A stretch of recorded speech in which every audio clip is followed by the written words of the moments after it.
There we go. All right, hello. Hey, hold on. Get down there. There we go. Hello, hello. Today I'm gonna do some spooky ASMR. So it's mostly gonna be reading. I have a short story that I want to read. Although, of course, this always happens when I look up a short story. It ends up being not as short as I thought it was. Like there was one that I was planning on reading. I think it's called like Pen Pal. And it's like it's like the length of a novel. I think it actually did get turned into a novel. So I was like, okay, that's a little bit too long. But I've got another one that is 11 pages. That's not too bad, right? We can get through 11 pages. Let's see.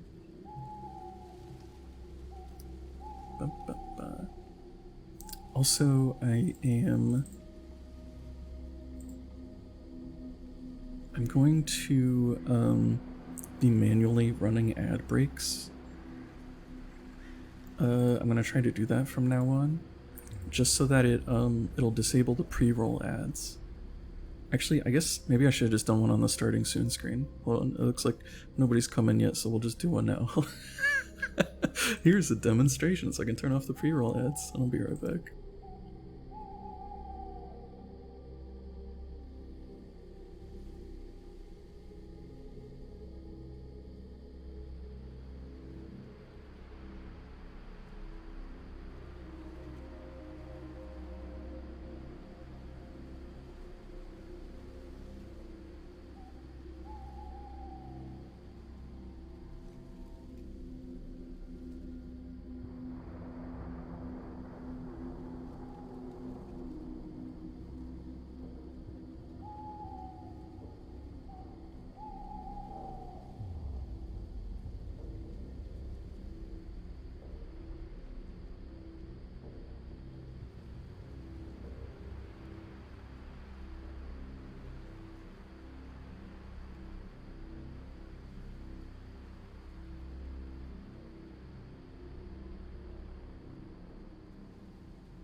Okay, I think the ad is over. So hello.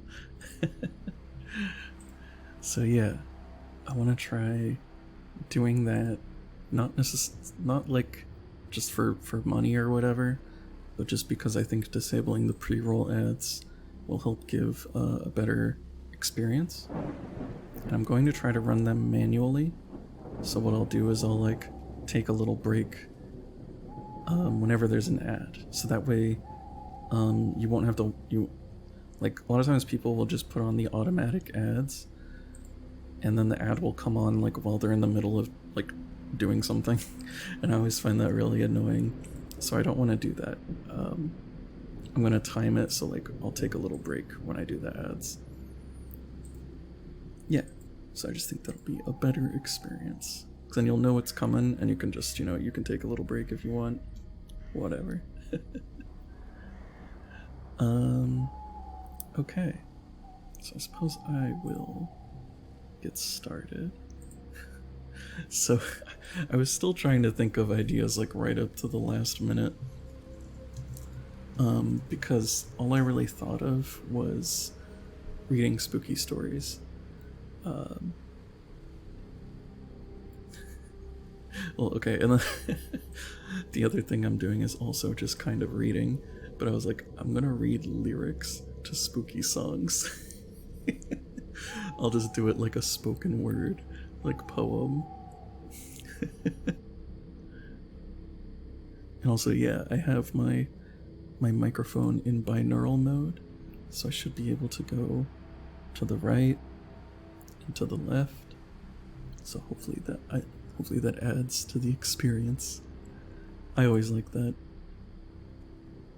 Let's see. So yeah. What was I looking for? Here we go. Let's read the lyrics to Spooky Scary Skeletons. So it's like kinda like karaoke, but I'm just gonna be saying it. I guess I need to work on my like ASMR voice. Like I'm just talking quietly. Like, is that okay? Or should I be whispering?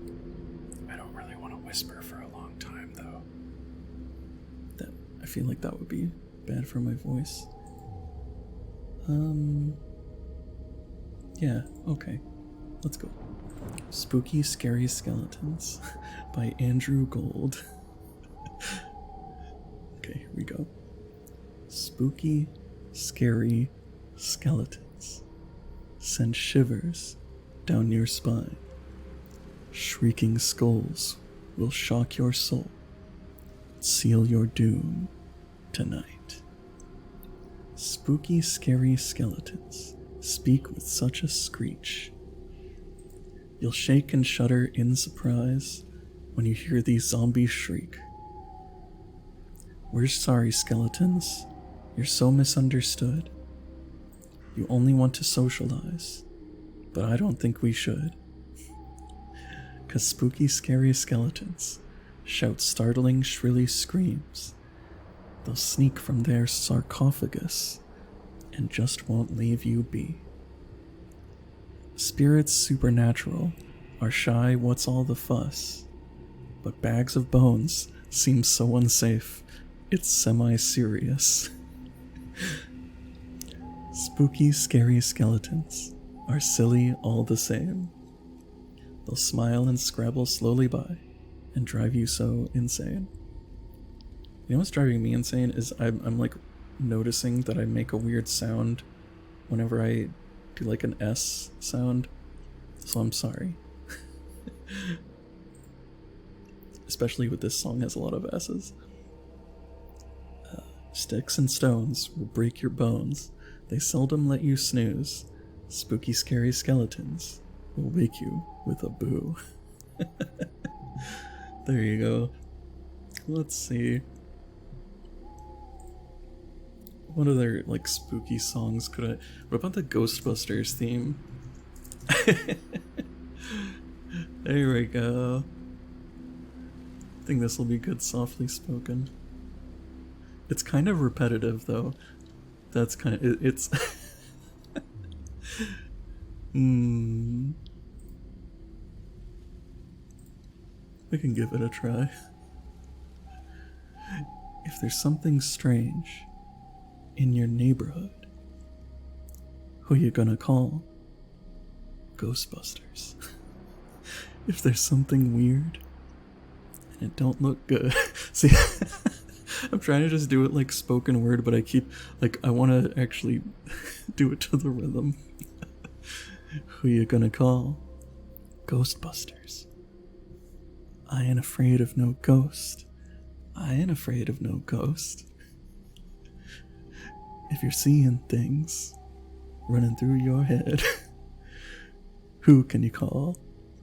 Ghostbusters.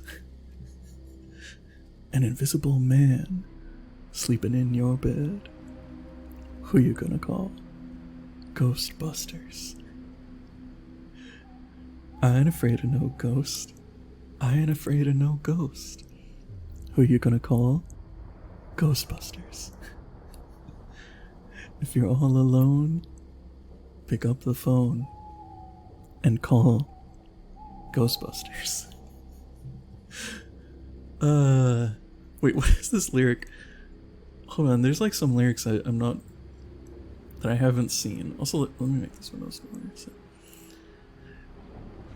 Wait, what?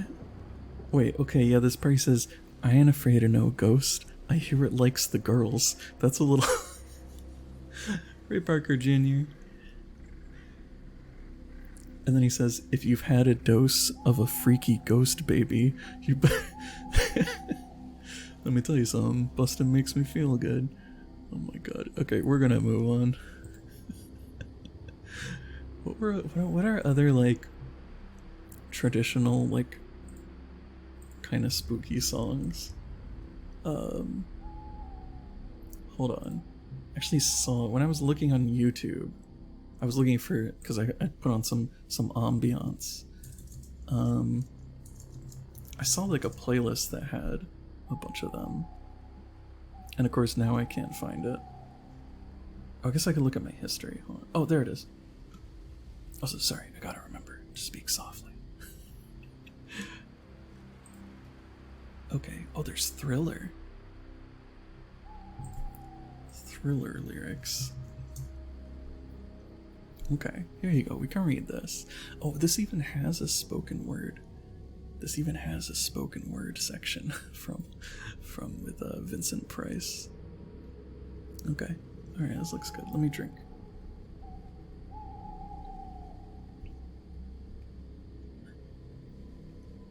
It's close to midnight. Something evil's lurking in the dark. Under the moonlight, you see a sight that almost stops your heart. You try to scream, but terror takes the sound before you make it. You start to freeze as horror looks you right between the eyes. You're paralyzed. 'Cause this is Thriller night. And no one's gonna save you from the beast about to strike. You know it's Thriller night. You're fighting for your life inside a killer thriller. I'm gonna thrill you tonight. That one. Never mind. Darkness falls across the land. Oh wait, this is the Vincent Price part, right? I didn't even realize it came that like quickly. Yet darkness falls across the land. Of course, I'm not even gonna try to match Vincent Price. He's a legend. The midnight hour is close at hand. Creatures crawl in search of blood to terrorize y'all's neighborhood. Wait. And whosoever shall be found without the soul for getting down must stand and face the hounds of hell and rot inside a corpse's shell. I'm gonna thrill you tonight. The foul stenches in the air, the funk of 40,000 years, and grisly ghouls from every tomb are closing in to seal your doom. And though you fight to stay alive, your body starts to shiver. For no mere mortal can resist the evil of the thriller. Yeah. Okay, and then it's just kind of the chorus a few more times. Let's see, what were other songs? There's the Monster Mash. Yeah, that's a good one. Let's read the Monster Mash. Drink some more.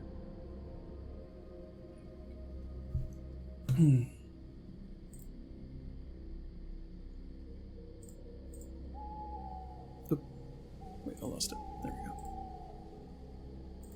I gotta be careful not to sniffle. I sniffle a lot, but that probably wouldn't sound very good.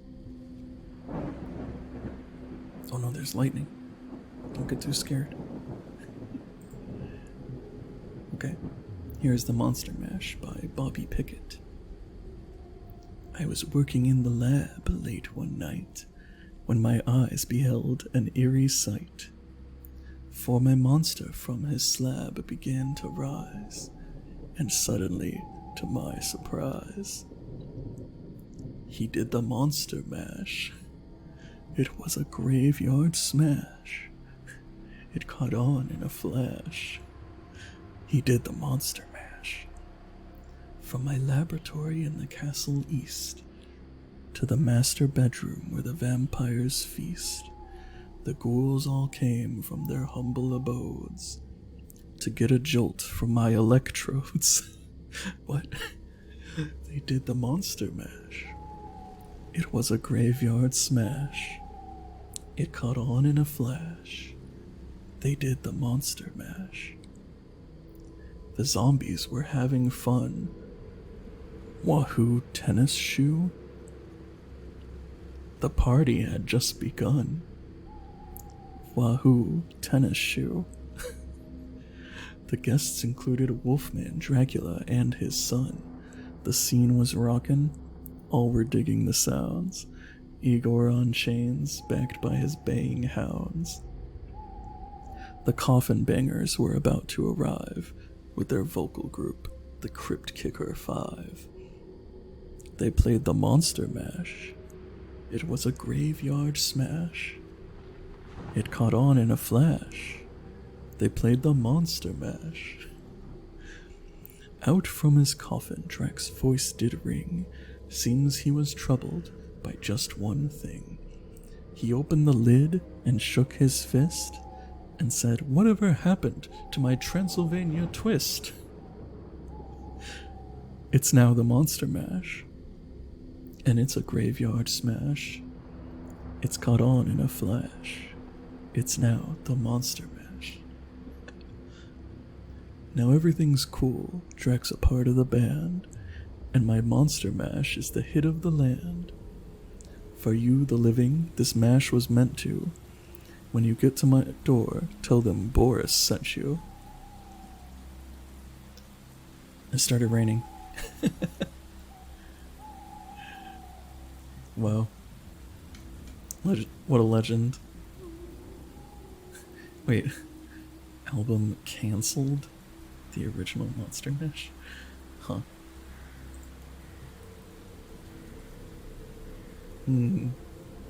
There's This Is Halloween from Nightmare Before Christmas.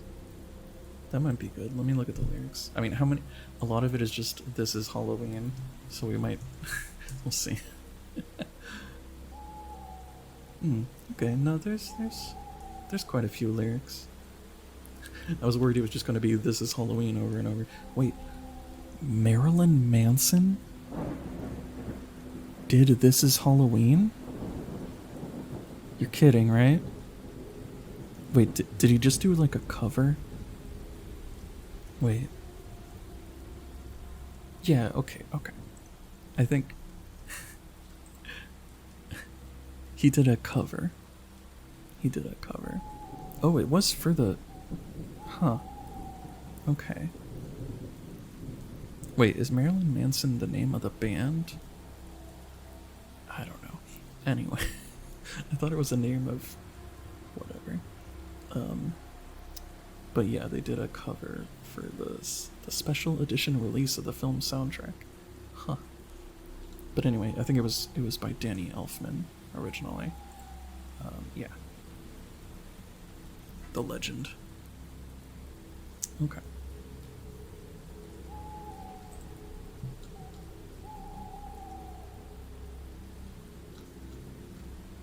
Okay. So let's look at these lyrics.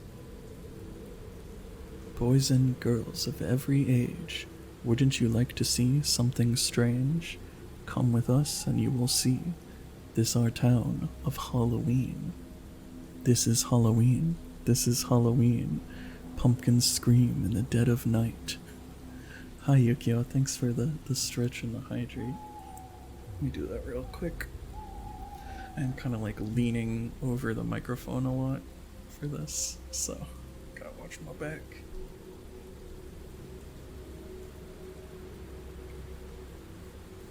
And I gotta keep those pipes lubricated. That sounded weird, but thank you.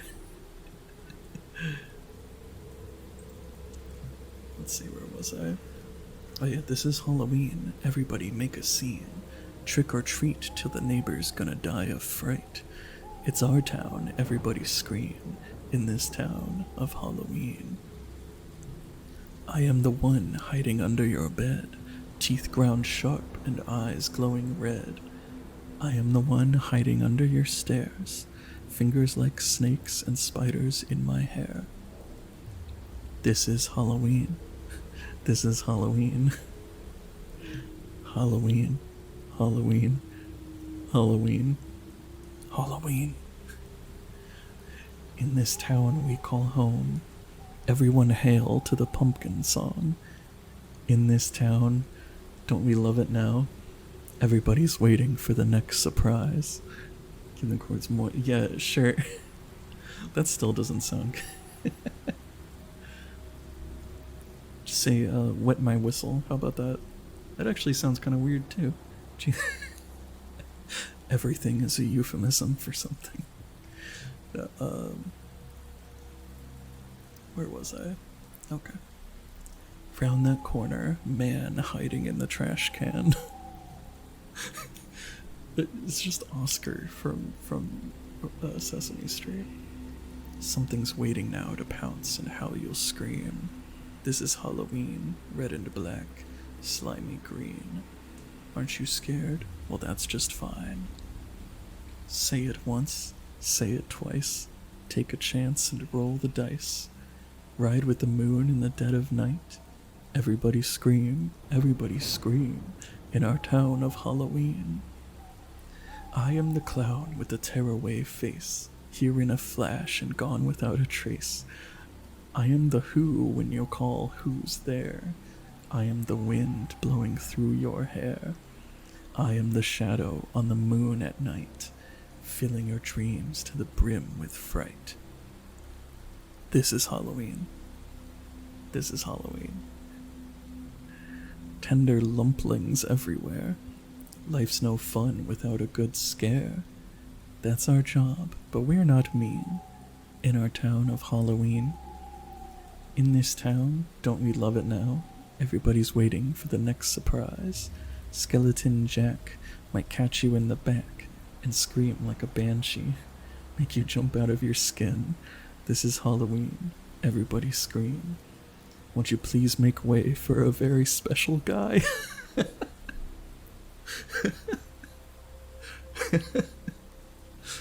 Just like, there's watch out, there's a special boy. The sound, cover the sound creating muscular fiber in a thin liquid to maximize their efficiency. That's right, Yukio. How am I coming through, by the way? Does the volume and everything sound okay? Oh, I made that rhyme. I didn't even mean to.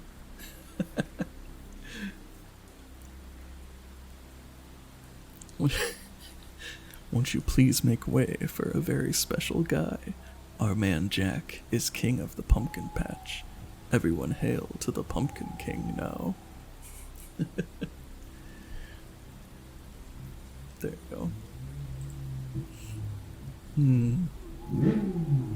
Sounds good, thank you.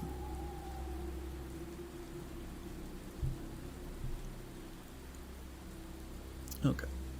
I think I'm good on those. I think maybe we can get started with some stories.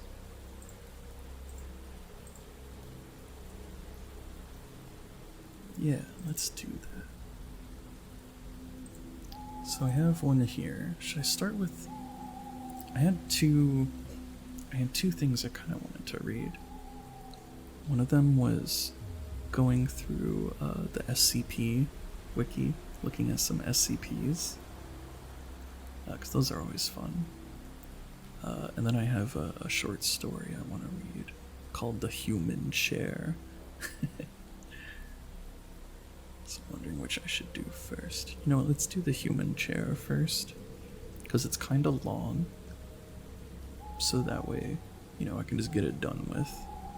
And then if I still feel good to do more, we can do some SCP. So let's do that. So here we go. We have The Human Chair by Edogawa Ranpo. There's a little bio at the beginning here. Edogawa Ranpo began writing detective and mystery stories in 1923, the year of the Great Kanto earthquake, and he usually is credited with being the first such professional writer in Japan. Renpo's real name was Hirai Taro, He chose a pen name. He chose a pen. He chose a pen name, like that of one of the then most admired and popular of all American writers in Japan, Edgar Allan Poe. Oh, okay, yeah, hold on. So his name, if you could kind of say it like Edogawa Ranpo. Edgar Allan Poe. That's pretty good. Earl Koenig? What's that one? I'll look that one up too. Ranpo gained a worldwide reputation for his tales, which often are filled with the erotic and grotesque. The Human Chair is one of his early works, having been written in 1925. Man, it's almost the 100-year anniversary of this story. Let me look up Earl Koenig. What is that? It's a poem? Okay. I'll definitely keep that over here.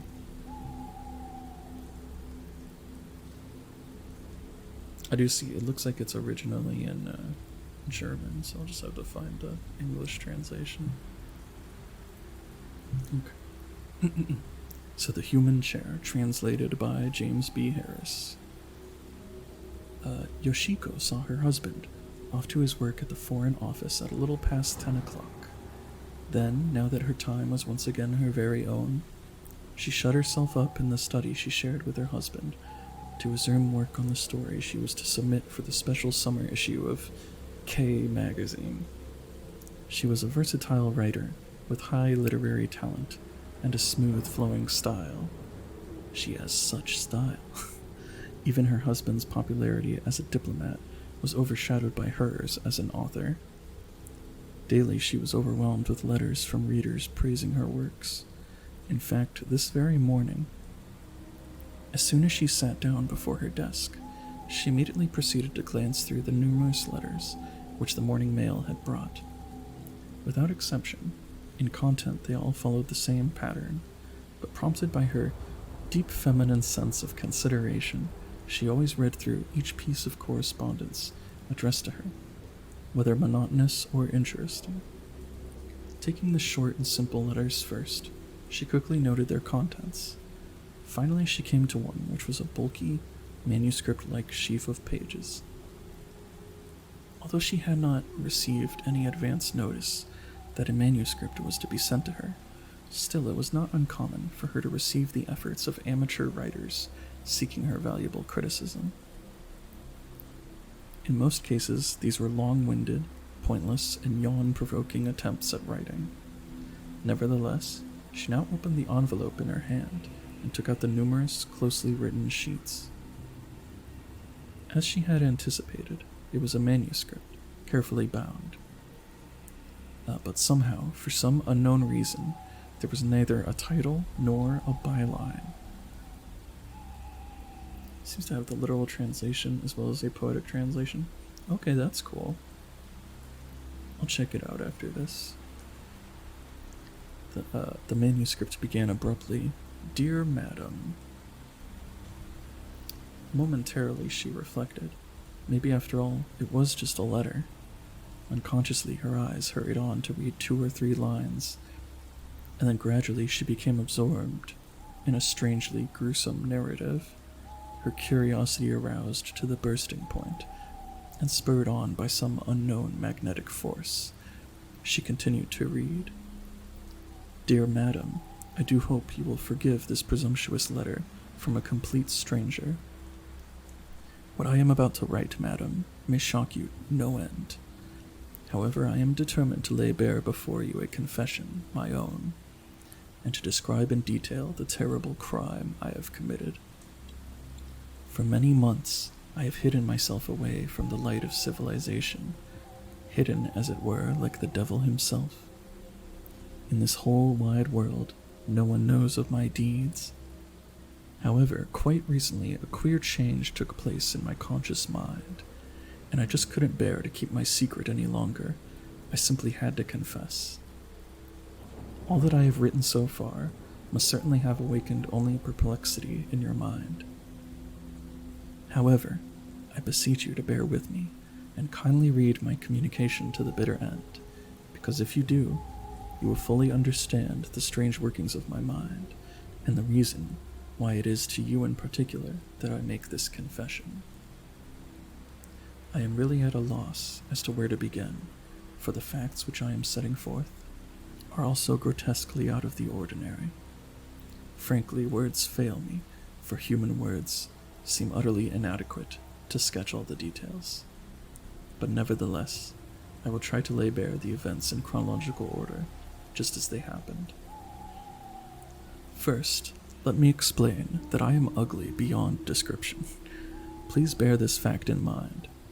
Otherwise, I fear that if and when you do grant my ultimate request, and do see me, you may be shocked and horrified at the sight of my face, after so many months of an unsanitary living. However, I implore you to believe me when I state that despite the extreme ugliness of my face, within my heart there has always burned a pure and overwhelming passion. Next, let me explain that I am a humble workman by trade. Had I been born into a well-to-do family, I might have found the power, with money, to ease the torture of my soul brought on by my ugliness. Or perhaps if I had been endowed by nature with artistic talents, I might again have been able to forget my bestial countenance and seek consolation in music or poetry. But unblessed with any such talents, and being the unfortunate creature that I am, I had no trade to turn to except that of a humble cabinet maker. Eventually, my specialty became that of making assorted types of chairs. In this particular line, I was fairly successful, to such a degree, in fact, that I gained the reputation of being able to satisfy any kind of order, no matter how complicated. For this reason, in woodworking circles, I came to enjoy the special privilege of accepting only orders for luxury chairs, with complicated requests, for unique carvings, new designs for the backrest and arm supports, fancy padding for the cushions and seat. All work of a nature which called for skilled hands and patient trial and study, work which an amateur craftsman could hardly undertake. The reward for all my pains, however, lay in the sheer delight of creating. You may even consider me a braggart when you hear this, but it all seemed to me to be the same type of thrill which a true artist feels upon creating a masterpiece. As soon as a chair was completed, it was my usual custom to sit on it to see how it felt, and despite the dismal life of one of my humble profession, at such moments I experienced an indescribable thrill, giving my mind free rein. I used to imagine the types of people who would eventually curl up in the chair. Certainly people of nobility living in palatial residences, with exquisite, priceless paintings hanging on the walls, glittering crystal chandeliers hanging from the ceilings, expensive rugs on the floor, etc. And one particular chair which I imagined standing before a mahogany table gave me the vision of fragrant western flowers scenting the air with sweet perfume. Enwrapped in these strange visions, I came to feel that I, too, belonged to such settings, and I derived no end of pleasure from imagining myself to be an influential figure in society. Foolish thoughts such as these kept coming to me in rapid succession. Oh, hello. Meowrick VT, thanks for the raid. Hello.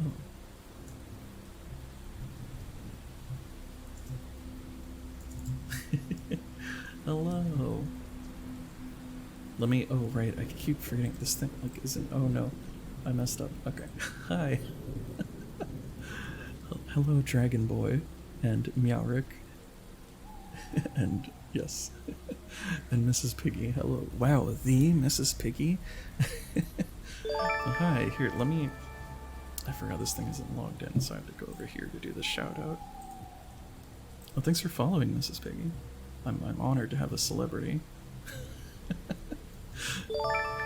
Let me spell your name correctly. There we go. And Meowrick, thanks for following, and Alice. Oh, no, wait.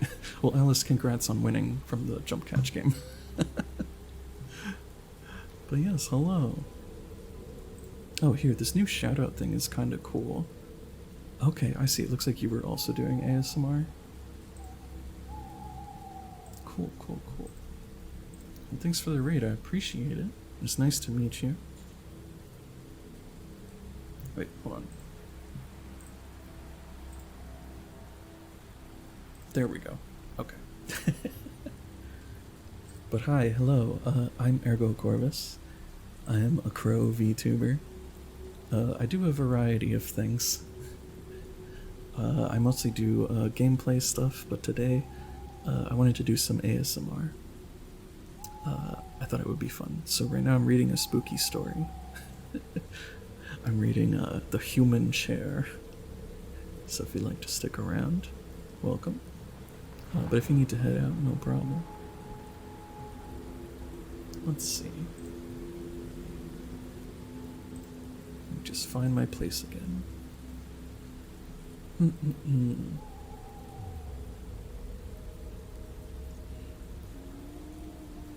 Bit cozy, doing some ASMR. Been lurking a little bit here for a while, so I wanted to send everyone to some story time. Aw, thank you. I appreciate it. It's always nice to meet some new people. That's kind of the whole reason that I got into streaming. Was to meet new people, so it's always nice. And yes, the Mrs. Piggy, wow. Amazing. Hey, I'm a big fan of Muppet, wait. Why did I forget the name of it? Christmas Carol? Muppet Christmas Carol. And Muppet Treasure Island. Oh, hello, thanks for following. Palilla Amarilla. Welcome. Ooh, I'm getting close to 500. I gotta actually think of something to do to celebrate 500 whenever I get there. I have no idea. I'll think of something. Let me take another sip. I'm still working on figuring out how to do ASMR voice. Oh, and hello, Azzy. Welcome. Nice to see you. Oh, Piggy from the Muppets? Yeah. I mean, that's just what I think of when I hear Miss Piggy. Do a little stretch. Okay. Where were we? Okay.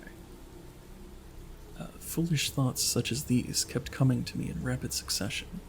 Imagine, madam, the pathetic figure I made, sitting comfortably in a luxurious chair of my own making and pretending that I was holding hands with the girl of my dreams. As was always the case, however, the noisy chattering of the uncouth women of the neighborhood and the hysterical shrieking, babbling, and wailing of the children quickly dispelled all my beautiful dreams. Again, grim reality reared its ugly head before my eyes. Once back to Earth, I again found myself a miserable creature, a helpless crawling worm. Would you still love me if I was a worm? Oh, Yukio, congrats on getting first. And as for my beloved, that angelic woman, she too vanished like a mist. I cursed myself for my folly. Why, even the dirty women tending babies in the streets did not so much as bother to glance in my direction. Like, you don't have to be rude to them. Undeserved first? No, you were the first person in the chat, basically. Every time I completed a new chair, I was haunted by feelings of utter despair. Nice rhyme. And with the passing of the months, my long accumulated misery was enough to choke me. What? Geez, first calling himself a worm and then talking about choking. Never mind. One day I was charged with the task of making a huge leather-covered armchair of a type I had never before conceived for a foreign hotel located in Yokohama. Sorry, I got a little loud. Actually, this particular type of chair was to have been imported from abroad, but through the persuasion of my employer, who admired my skill as a chairmaker, I received the order. And then Meowric, I'm reading The Human Chair by Edogawa Renpo. It's I think one of my favorite like short horror stories. It's pretty good. It's got a good ending. And Mrs. Piggy, they're your favorite animals, and you love Miss Piggy. Yeah, it works out. Let's see. Receive the order for a fancy chair.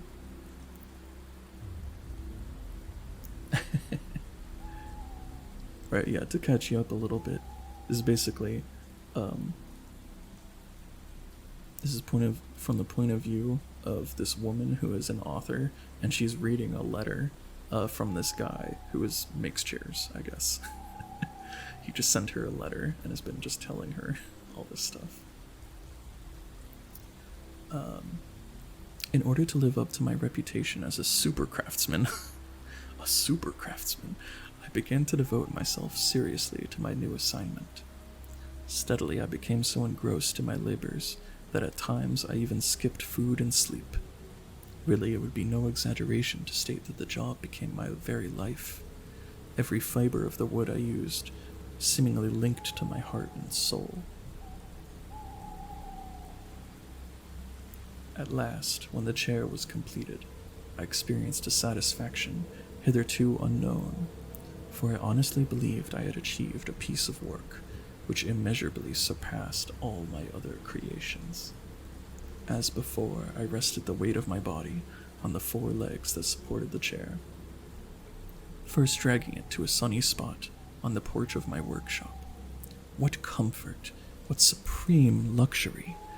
Not too hard or too soft, the springs seemed to match the cushion with uncanny precision, and as for the leather, what an alluring touch it possessed. This chair not only supported the person who sat in it, but it also seemed to embrace and to hug them. Still further, I also noted the perfect reclining angle of the back support, the delicate puffy swelling of the arm rests, the perfect symmetry of each of the component parts. Surely no product could have expressed with greater eloquence the definition of the word comfort. This guy really likes chairs. I let my body sink deeply into the chair, and caressing the 2 armrests with my hands, gasped with genuine satisfaction and pleasure. Again, my imagination began to play its usual tricks, raising strange fancies in my mind. The scene which I imagine now rose before my eyes so vividly that for a moment I asked myself if I were not slowly going insane. While in this mental condition, a weird idea suddenly leaped to my mind. Assuredly, it was the whispering of the devil himself. Although it was a sinister idea, it attracted me with a powerful magnetism, which I found impossible to resist. At first, no doubt, the idea found its seed in my secret yearning to keep the chair for myself. Realizing, however, that this was totally out of the question, I next longed to accompany the chair wherever it went. Slowly but steadily, as I continued to nurse this fantastic notion, my mind fell into the grip of an almost terrifying temptation. Imagine, madam, I really and actually made up my mind to carry out that awful scheme to the end, come what may. Oh, you love cats and crows too? Yeah, me too. They're great. Crows are underrated. They got a bad reputation for no reason.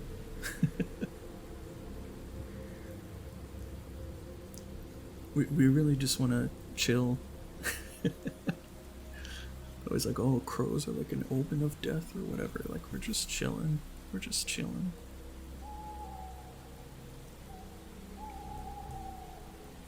Let's see. Quickly, I took the armchair apart and then put it together again to suit my weird purposes. As it was a large armchair with the seat covered right down to the level of the floor, and furthermore, as the backrest and arm supports were all large in dimensions, I soon contrived to make the cavity inside large enough to accommodate a man without any danger of exposure. Yeah, they're intelligent. Yeah. I love seeing like crows do like someone video of the crow like solving these like puzzles basically. And they're very social too. Of cats as well. Yeah, obviously. Could tell from the name. Meow.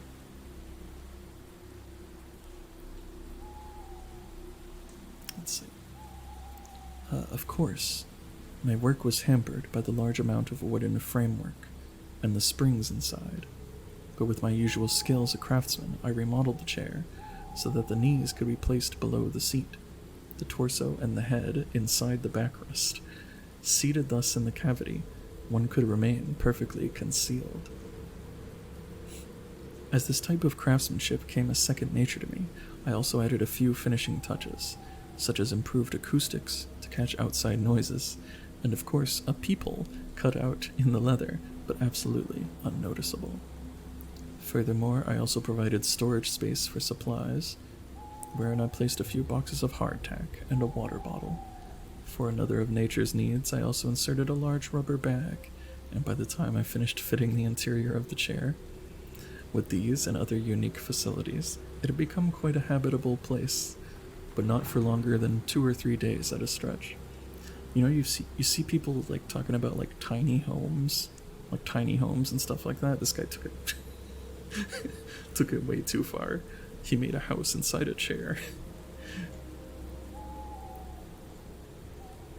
Completing my weird task, I stripped down to my waist and buried myself inside the chair. Just imagine the strange feeling I experienced, madam. Really, I felt that I had buried myself in a lonely grave. Upon careful reflection, I realized that it was indeed a grave. As soon as I entered the chair, I was swallowed up by complete darkness, and to everyone else in the world, I no longer existed. Oh, the rain stopped. Presently, a messenger arrived from the dealer to take delivery of the armchair, bringing with him a large handcart. My apprentice, the only person with whom I lived, was utterly unaware of what had happened. I saw him talking to the messenger. While my chair was being loaded onto the handcart, one of the cart pullers exclaimed, "Good God, this chair certainly is heavy. It must weigh a ton." Not to that extent, exactly. When I heard this, my heart leaped to my mouth. However, as the chair itself was obviously an extraordinarily heavy one, no suspicions were aroused, and before long I could feel the vibration of the rattling handcart being pulled along the streets. Of course, I worried incessantly, but at length, that same afternoon, the armchair in which I was concealed was placed with a thud on the floor of a room in the hotel. Later I discovered that it was not an ordinary room, but the lobby.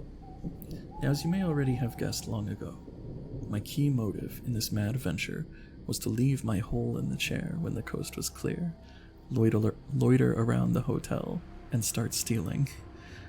Who would dream that a man was concealed inside a chair? Like a fleeting shadow, I could ransack every room at will, and by the time any alarm was sounded, I would be safe and sound inside my sanctuary, holding my breath and observing the ridiculous antics of the people outside looking for me. Possibly you have heard of the hermit crab that is often found on coastal rocks. He took a chair and made it into a motor chair. Yeah. He's doing like a Trojan horse. Just instead of a horse, it's a chair. Honestly, that probably is better than the Trojan horse. Because it's like, what am I going to do with a big horse? The chair is actually useful. Let's see. Shaped like a large spider, this crab crawls about stealthily, and as soon as it hears footsteps, quickly retreats into an empty shell, from which hiding place with gruesome hairy front legs partly exposed, it looks furtively about. I was just like this freak monster crab. What do you have against hermit crabs? This freak monster crab. But instead of a shell, I had a better shield, a chair which would conceal me far more effectively. As you can imagine, my plan was so unusual and original, so utterly unexpected, that no one was ever the wiser. Consequently, my adventure was a complete success. On the third day after my arrival at the hotel, I discovered that I had already taken in quite a haul, Where is he keeping all this stuff? So he's stealing stuff. Where is he keeping it all? Imagine the thrill and excitement of being able to rob to my heart's content, not to mention the fun I derived from observing the people rushing hither and thither, only a few inches away, under my nose, shouting, "The thief went this way, and he went that way." Unfortunately, I do not have the time to describe all my experiences in detail. Rather, allow me to proceed with my narrative and tell you of a far greater source of weird joy which I managed to discover. In fact, what I am about to relate now is the key point of this letter. It took a while to get there. Life's duties can't chase you if you're a chair. We're just into a role model. Everybody in the chat is just going to become chairs.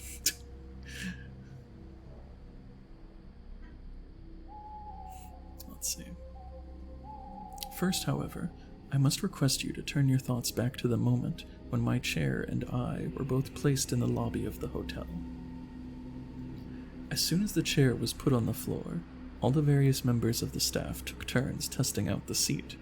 After the novelty wore off, they all left the room, and then silence reigned, absolute and complete. Also, it's kind of weird that they just ordered this one really fancy chair for the lobby, right? Like, just one?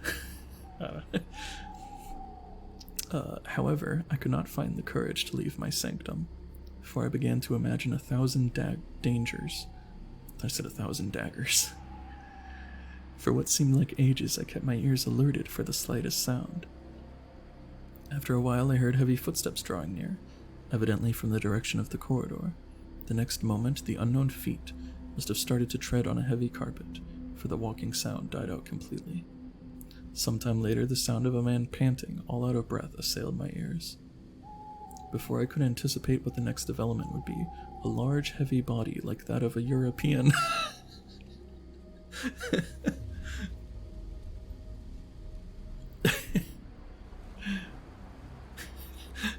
Jeez. A large, heavy body like that of a European fell on my knees and seemed to bounce 2 or 3 times before settling down. With just a thin layer of leather between the seat of his trousers and my knees, I could almost feel the warmth of his body. As for his broad, muscular shoulders, they rested flatly against my chest, while his 2 heavy arms were deposited squarely on mine. I could imagine this individual puffing away at his cigar, for the strong aroma came floating to my nostrils. That's cool, I feel attacked by the chair. I'm sorry, you Europeans, you're just so large.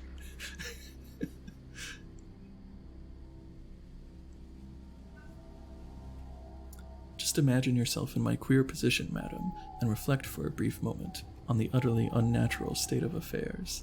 As for myself, however, I was utterly frightened, petrified, with cold sweat running down my armpits. Beginning with this individual, several people sat on my knees that day, as if they had patiently awaited their turn. No one, however, suspected even for a fleeting moment that the soft cushion on which they were sitting was actually human flesh, with blood circulating in its veins, confined in a strange world of darkness.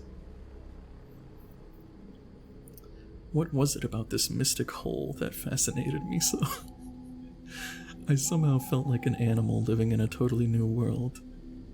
And as for the people who lived in the world outside, I could distinguish them only as people who made weird noises, breathed heavily, talked, rustled their clothes, and possessed soft, round bodies. Imagine yourself in my position. I couldn't even imagine. Yeah, it's pretty weird. Gradually, I could begin to distinguish the sitters just by the sense of touch rather than of sight.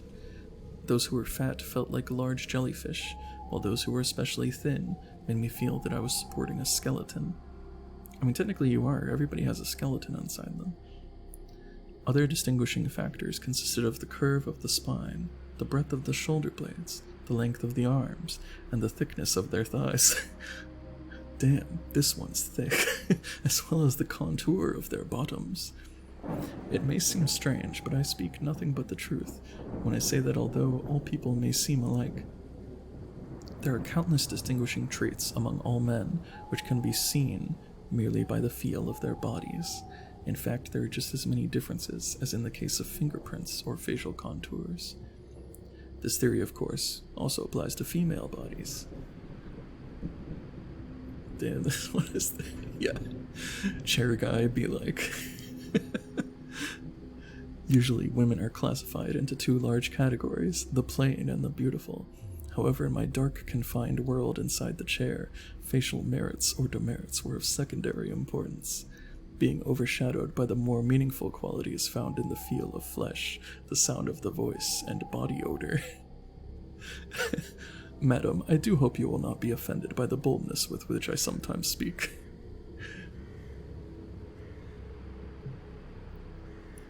And so to continue with my narration, there was one girl, the first who ever sat on me, who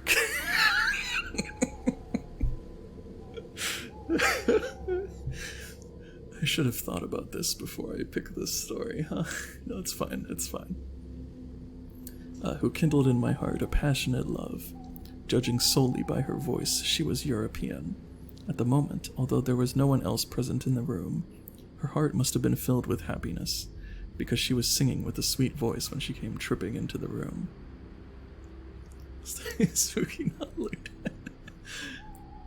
No, it is. It's spooky. It's spooky. It's spooky lewd. No, it look. Anyway. Soon I heard her standing immediately in front of my chair, and without giving any warning, she suddenly burst into laughter. The very next moment, I could hear her flapping her arms like a fish struggling in a net, and then she sat down, on me. For a period of about 30 minutes, she continued to sing, moving her body and feet in tempo with her melody. For me, this was quite an unexpected development, for I had always held aloof from all members of the opposite sex because of my ugly face. Now I realized that I was present in the same room with a European girl whom I had never seen, my skin virtually touching hers through a thin layer of leather. Wait, so did he not leave? He didn't leave the springs and stuff and whatever? Because it seems like then it wouldn't be as comfortable, but whatever. Wouldn't they feel his knees poking their butt? It'd be it feels like I'm, it feels like there's something poking my butt.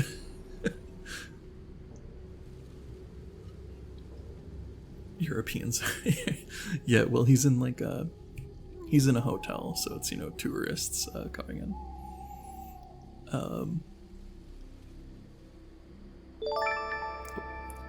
I heard a sound. Oh, Emperor Vega, thanks for following. Right. Okay, yeah. Unaware of my presence, she continued to act with unreserved freedom, doing as she pleased. Inside the chair, I could visualize myself hugging her, kissing her snowy white neck. If only I could have removed that layer of leather. Anyway, following this somewhat unhallowed but nevertheless enjoyable experience, I forgot all about my original intentions of committing robbery. Instead, I seemed to be plunging headlong into a new whirlpool of maddening pleasure. Long I pondered, maybe I was destined to enjoy this type of existence. Gradually, the truth seemed to dawn on me. For those who were as ugly and as shunned as myself, it was assuredly wiser to enjoy life inside a chair. For in this strange dark world, I could hear and touch all desirable creatures. Imagine becoming a chair and still being horny. Exactly. Love in a chair. This may seem altogether too fantastic. Only one who has actually experienced it will be able to vouch for the thrills and the joys it provides. Of course, it is a strange sort of love, limited to the senses of touch, hearing, and smell. A love burning in a world of darkness. He did say there was a peephole, though, right? So couldn't you see a little bit? Believe it or not, many of the events that take place in this world are beyond full understanding. In the beginning, I had intended only to perpetrate a series of robberies and then flee. Now, however, I became so attached to my quarters that I adjusted them more and more to permanent living. In my nocturnal prowlings, I always took the greatest of precautions, watching each step I took, hardly making a sound. Hence there was little danger of being detected. When I recall, however, that I spent several months inside the chair, without being discovered even once, it indeed surprises even me.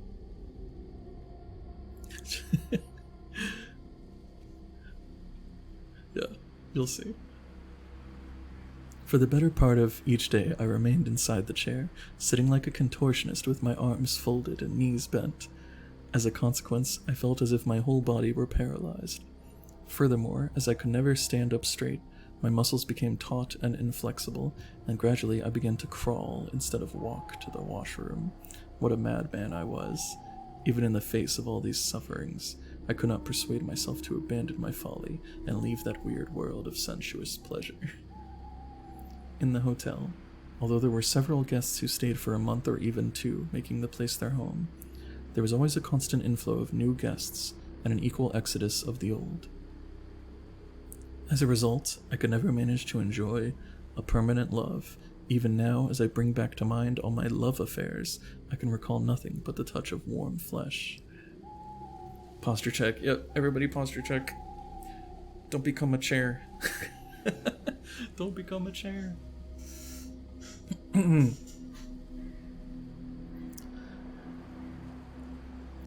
Let's see. Some of the women possessed the firm bodies of ponies, others seemed to have the slimy bodies of snakes, and still others had bodies composed of nothing but fat, giving them the bounce of a rubber ball. There were also the unusual exceptions who seemed to have bodies made only of sheer muscle, like artistic Greek statues. But notwithstanding the species or types, one and all had a special magnetic allure quite distinctive from the others, and I was perpetually shifting the object of my passions. At one time, for example, an internationally famous dancer came to Japan and happened to stay at this same hotel. Although she sat in my chair only on one single occasion, the contact of her smooth, soft flesh against my own afforded me a hitherto unknown thrill. So divine was the touch of her body that I felt inspired to a state of positive exaltation.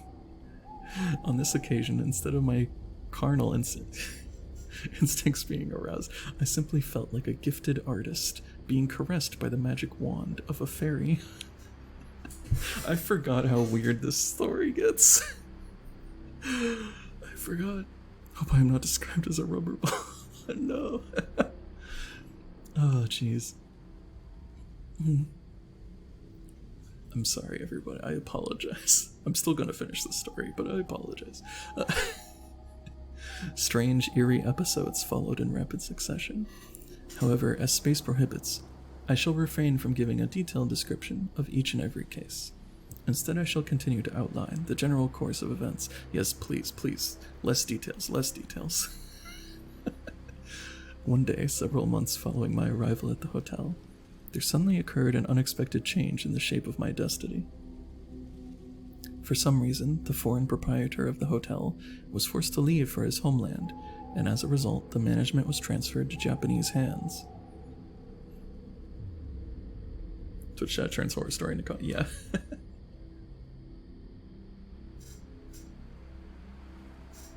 Yeah, what if everybody described each other like this guy did? Yeah, especially the one that was like pony. Like, what did he even mean by that? Like, yeah, what was it he said? Some of the women possessed firm bodies of ponies. Oh no, he's a brony. Okay.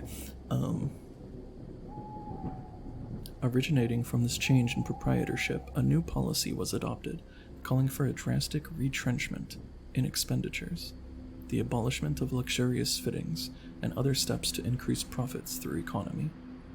One of the first results of this new policy was that the management put all the extravagant furnishings of the hotel up for auction. Included in the list of items for sale was my chair. Not Rainbow Dash, no. Don't sit on the chair. When I learned of this new development, I immediately felt the greatest of disappointments. Soon, however, a voice inside me advised that I should return to the natural world outside and spend the tidy sum I had acquired by stealing.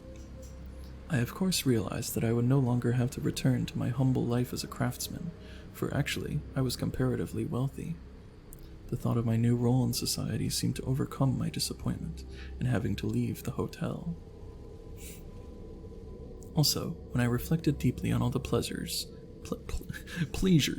which I had derived there, I was forced to admit that although my love affairs had been many, they had all been with foreign women, and that somehow something had always been lacking. Oh, he's racist. I then I then realized fully and deeply that as a Japanese man, I really craved a lover of my own kind. While I was turning these thoughts over in my mind, my chair, with me still in it, was sent to a furniture store to be sold at an auction. A racist chair. Was that the racist dog meme? Oh no, it's homophobic dog, yeah. Really didn't think you'd get this far, right? It's been like a year or something. Maybe this time, I told myself, the chair will be purchased by a Japanese person and kept in a Japanese home. With my fingers crossed, I decided to be patient and to continue with my existence in the chair a while longer. Although I suffered for 2 or 3 days in my chair while it stood in front of the furniture store, eventually it came up for sale and was promptly purchased. This, fortunately, was because of the excellent workmanship which had gone into its making, and although it was no longer new, it still had a dignified bearing. The purchaser was a high-ranking official who lived in Tokyo. When I was being transferred from the furniture store to the man's palatial residence, the bouncing and vibrating of the vehicle almost killed me. I gritted my teeth and bore up bravely, however, comforted by the thought that at last I had been bought by a Japanese person. Inside his house, I was placed in a spacious Western-style study. One thing about the room which gave me the greatest of satisfactions was the fact that my chair was meant more for the use of his young and attractive wife than for his own. Of course, within a month I had come to be with the wife constantly, united with her as one, so to speak.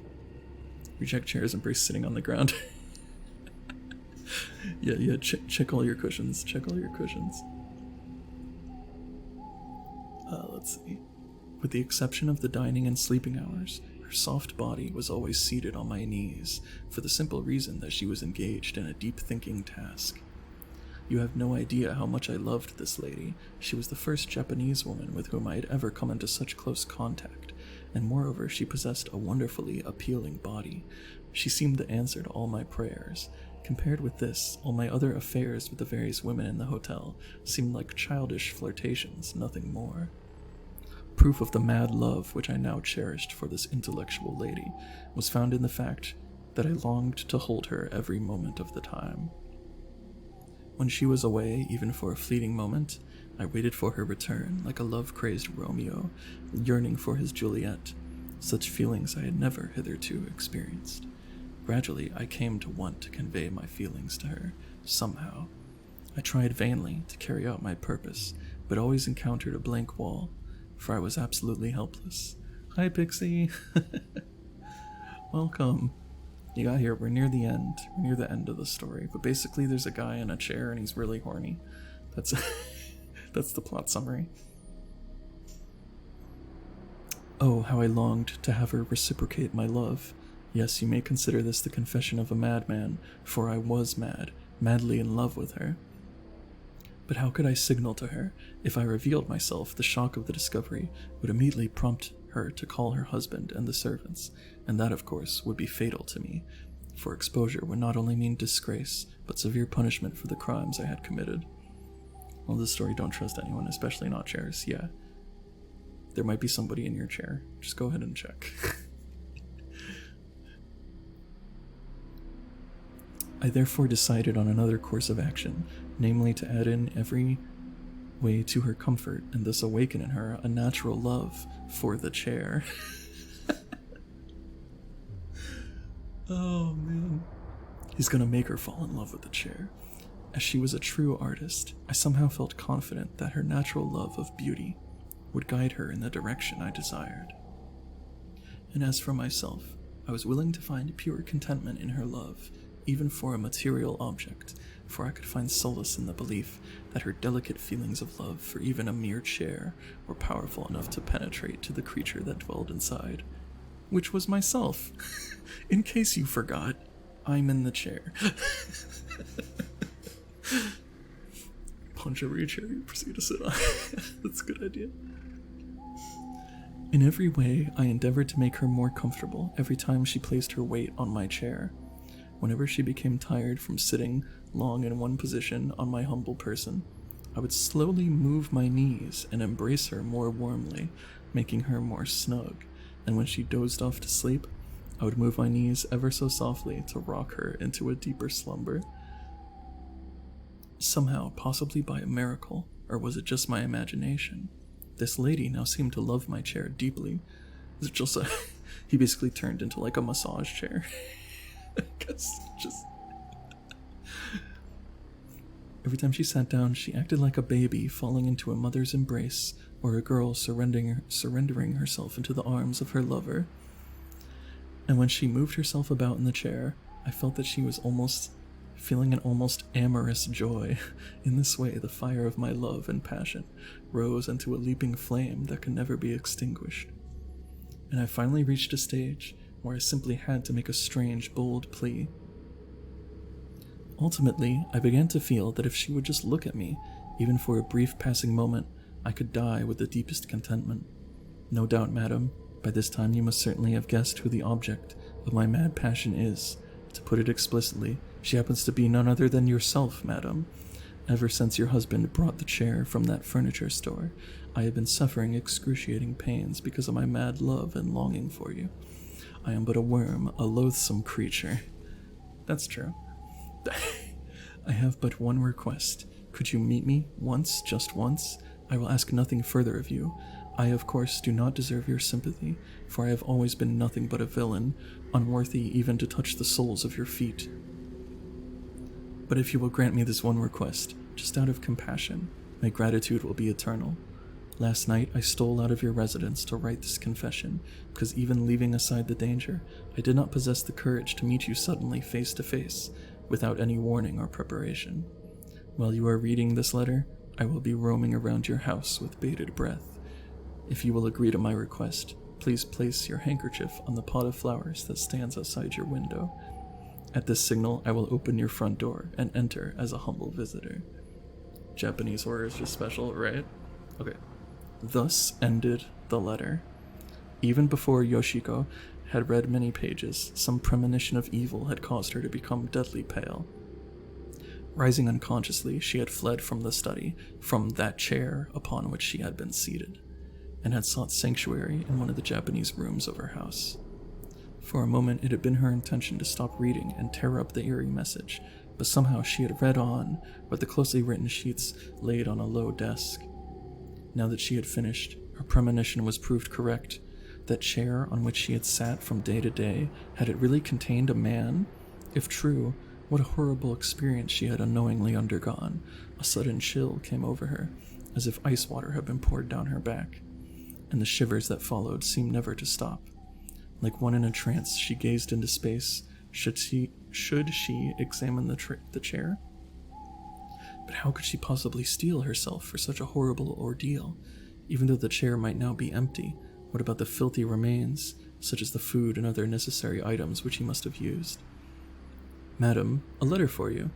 With a start she looked up and found her maid standing at the doorway with an envelope in her hand. In a daze, Yoshiko took the envelope and stifled a scream. Horror of horrors, it was another message from the same man. Again her name was written in that same familiar scrawl. For a long while she hesitated, wondering whether she should open it. At last she mustered up enough courage to break the seal and shakingly take out the pages. The second communication was short and curt, and it contained another breathtaking surprise. You could never trust sitting anywhere, right? Forgive my boldness in addressing another message to you. To begin with, I merely happen to be one of your ardent admirers. The manuscript which I submitted to you under separate cover was based on pure imagination, and my knowledge that you had recently bought that chair.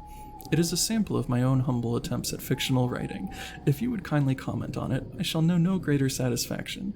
For personal reasons, I submitted my manuscript prior to writing this letter of explanation, and I assume you have already read it. How did you find it?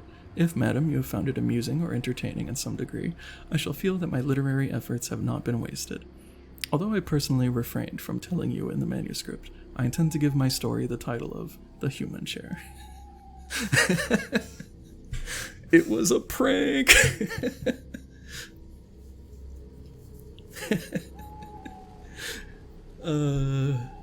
That's good. I like that ending. It's so silly.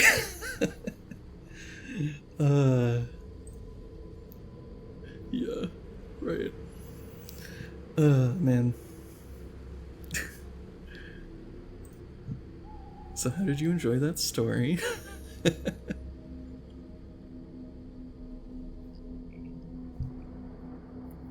Any thoughts? Any reviews? What how many stars would you rate that? I rate that chair out of 10. 10 out of 10 from Yarick. I'm scared to sit in chairs now, says Azzy. And Mrs. Piggy just gave a not like this emote. Amusing, twisted, says Yukio. That was good. Alright, cool. And that wasn't as long as I thought it would be. I still have plenty of time. Couch as it is. No, Meowrick, there could be 2 guys in the couch. There could be multiple guys. That's worse. With chat, 11 out of 10. Without, creepy chair out of 10. Sounds about right. There could be a whole family in the couch, Meowrick. Okay. Anyway, let's go to, like, SCP. Oh no, you're right.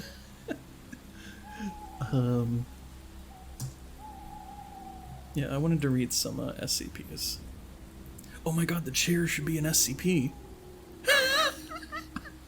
Yeah, the chair guy should be an SCP.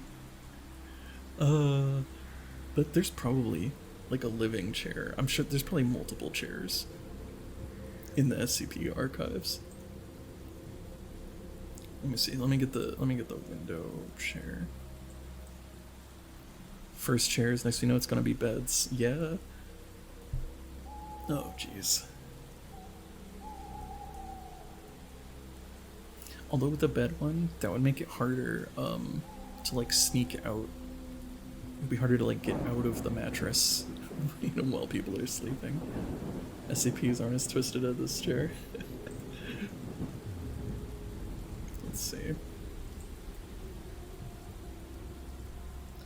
Get a window capture thing set up. So I think it'll be good if you can see the articles, because there's, like, pictures and stuff sometimes.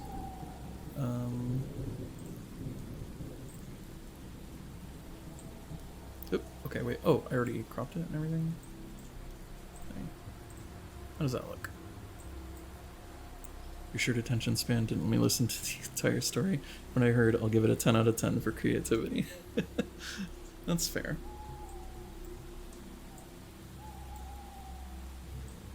Wait. Oh, here, wait. I know I need to make this taller. Oh, don't look at my bookmarks. I mean, there's nothing. I mean, I guess you can if you want, but... Okay. I think we're good. Yeah, we're good.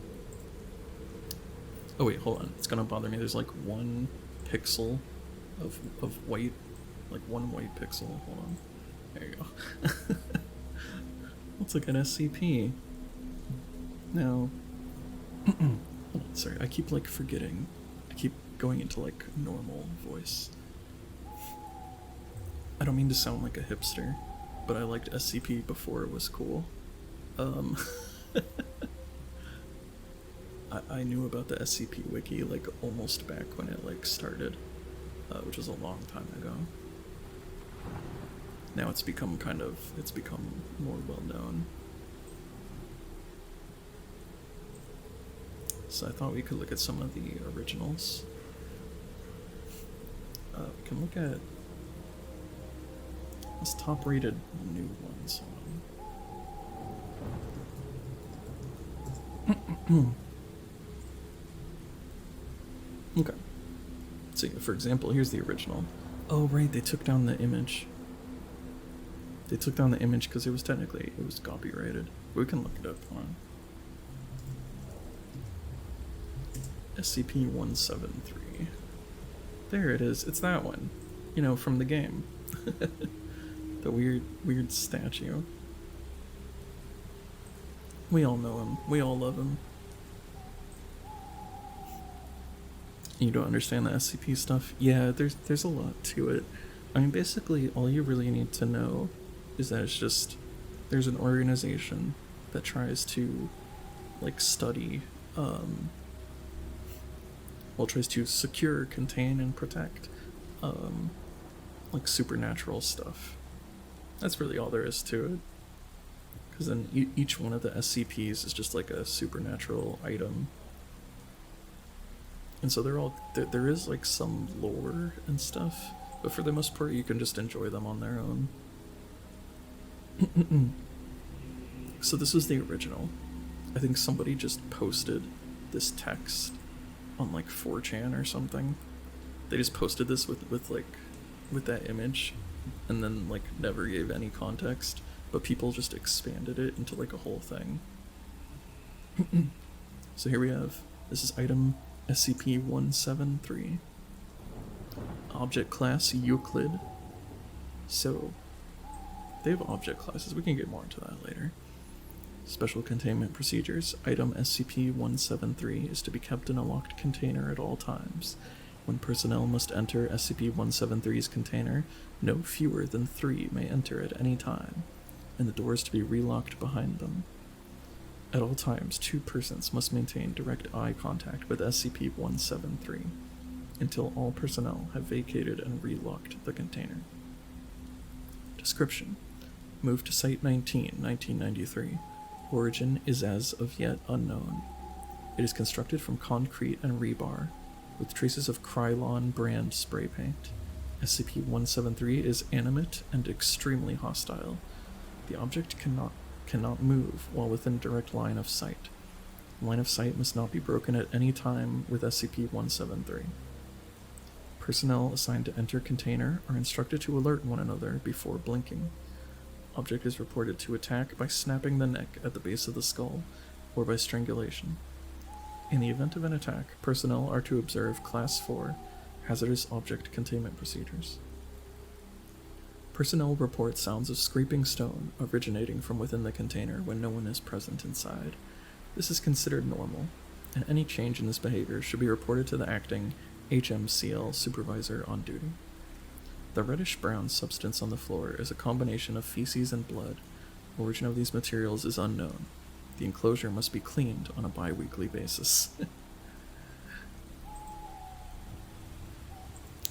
So it's just a weird statue that kills you if you don't look at it. Let's see. Oh yeah, here's a cool one. So this one looks a little different, right? Because I guess here's the thing with this one, is that it's well, here's a picture of it. Looks pretty cool. And I guess the thing about it is that you can't write about it. You have to use symbols. So I think it's like SCP-2521. Oh no, I said it. No, he's gonna get me. And this would be the security thing. Would be Keter. Saying like secure. This is the containment protocols. So it's saying information about this guy. And you see this one has like a green circle, so yes, you can do symbols. That's good. But you can't write about it. You can't write about it on the computer. You can't talk about it. I think this is like the security level. Like I think just 4 and 5 are allowed to read it. Here's some information about it.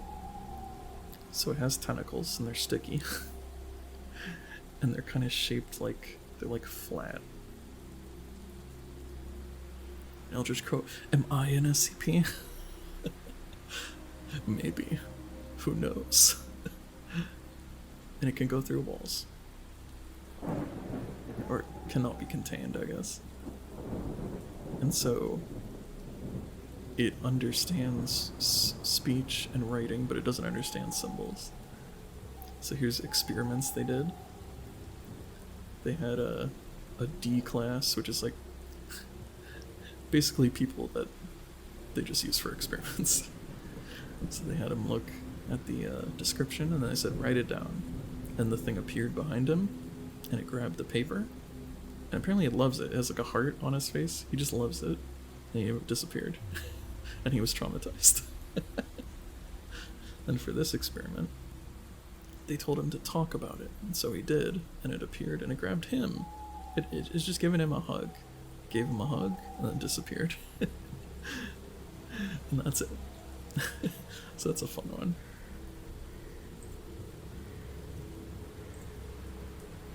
Let's see. Oh yeah, this one's really short. Special containment procedures in a box in my office. Description: it's a rock that makes you procrastinate. Addendum: probably mimetic or something. I'll finish writing this up later. Are you a WCP wholesome coot patoot? Wow. Yeah, sure, let's go with that. Oh hey, here's, speaking of crows, SCP-049, Object Class Euclid. It's contained within a standard secure humanoid containment cell in Research Sector 2 at Site 19. SCP-49 must be sedated before any attempts to transport it. During transport, SCP-49 must be secured within a Class 3 humanoid restriction harness, including a locking collar and extension restraints, and monitored by no fewer than 2 armed guards. While SCP-49 is generally cooperative with most Foundation personnel, outbursts or sudden changes in behavior are to be met with elevated force. Under no circumstances should any personnel come into direct contact with SCP-49 during these outbursts. In the event SCP-49 becomes aggressive, the application of lavender has been shown to produce a calming effect on the entity. Once calmed, SCP-49 generally becomes compliant and will return to containment with little resistance. I said your plague friend.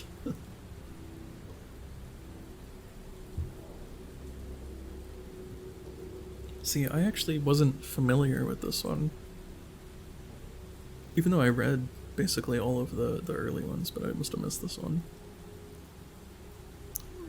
In order to facilitate the ongoing containment of SCP-49, the entity is to be provided with the corpse of a recently deceased animal, typically a bovine or other large mammal, once every 2 weeks for study. Corpses that become instances of SCP-49-2 are to be removed from SCP-49's containment cell and incinerated. SCP-49 is no longer permitted to interact with human subjects, and requests for human subjects are to be denied. Temporary Containment Procedure Update. Per Containment Committee Order blah blah blah, 49 is no longer permitted to interact directly with any members of Foundation staff, nor is it to be provided with any additional corpses to be used in its surgeries. This order shall persist indefinitely until such time a consensus regarding the ongoing containment of SCP-49 can be reached. 49 is a humanoid entity, roughly 1.9 meters in height, which bears the appearance of a medieval plague doctor. While SCP-49 appears to be wearing the thick robes and the ceramic mask indicative of that profession, the garments instead seem to have grown out of SCP-49's body over time, and are now nearly indistinguishable from whatever form is underneath them. X-rays indicate that despite this, SCP-49 does have a humanoid skeletal structure beneath its outer layer.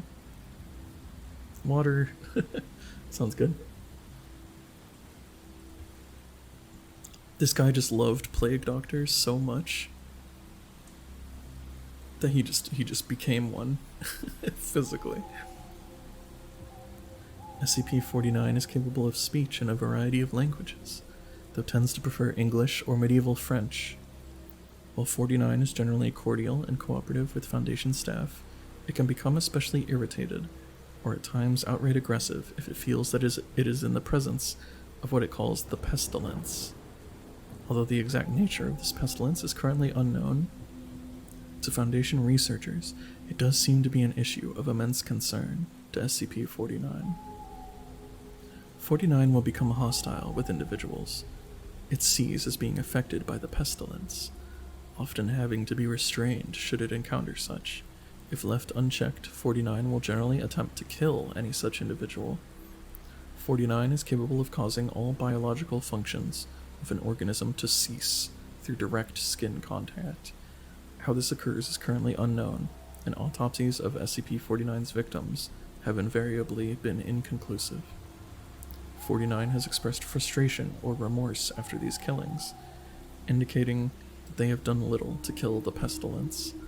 They will usually seek to then perform a crude surgery on the corpse, using the implements contained within a black doctor's bag it carries on its person at all times. While these surgeries are not always successful, they often result in the creation of instances of 49-2. 49-2 instances are reanimated corpses that have been operated on by SCP-49. These instances do not seem to retain any of the prior memories or mental functions, having only basic motor skills and response mechanisms. While these instances are generally inactive, moving very little and in a generally ambulatory fashion, they can become extremely aggressive if provoked, or if directed to by SCP-49. 49-2 instances express active biological functions, though these are vastly different from currently understood human physiology. Despite these alterations, 49 often remarks that the subjects have been cured. OG hypochondriac. Addendum Discovery. 49 was discovered during the investigation of a series of unknown disappearances in the town of Montauban in southern France. During a raid on a local home, investigators found several instances of 49-2, as well as 49. While law enforcement personnel engaged the hostile 49-2 instances, 49 was noted as watching the engagement and taking notes in its journal. After all of the 49-2 instances were dispatched, 49 willingly entered Foundation custody. Following interview was conducted by Dr. Raymond Ham during the initial investigation. Dr. Ham. Alright, here we go. So then, should we begin an introduction? Is that French? Can we get a translator? The King's English. No need for translation, sir. I can speak it well enough. Good, my name is Dr. Raymond Ham, and a doctor, a like-minded individual, no doubt. Wherein is your specialty, sir? Cryptobiology, why? A medical man such as myself. Wonders abound. And here I worried I'd been abducted by common street thugs. This place, then. Sorry, let me adjust. This is your laboratory? I had wondered, as clean as it was, and with such little trace of the pestilence here. The pestilence? What do you mean? The scourge, the great dying. Come now, you know, what is it they call it? No matter. The pestilence, yes. It abounds outside these walls, you know. So many have succumbed, and many more will continue to, until such time as a perfect cure can be developed. Fortunately, I am very close. It is my duty in life to rid the world of it, you see. The cure to end all cures. When you say the great dying, are you talking about the bubonic plague? I don't know what that is. I see. Right, well, the entities our agents encountered at the house. They were dead when you encountered them, yes? And you reanimated them? In a manner of speaking. You see things too simply, Doctor. Expand your horizons. Life and death, sickness and health. These are amateur terms for amateur physicians. There is only one ailment that exists in the world of men, and that is the pestilence, and nothing else. Make no mistake, they were very ill, all of them.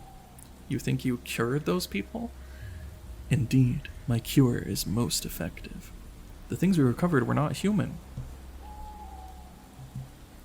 Pestilence might be death itself, curing death through the means of necromancy. I see.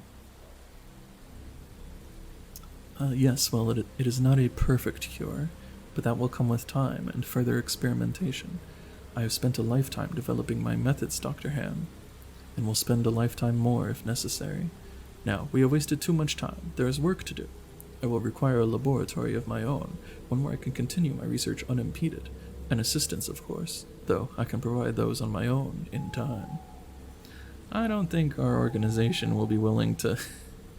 Nonsense. We are all men of science. Fetch your coat, and show me to my quarters, Doctor.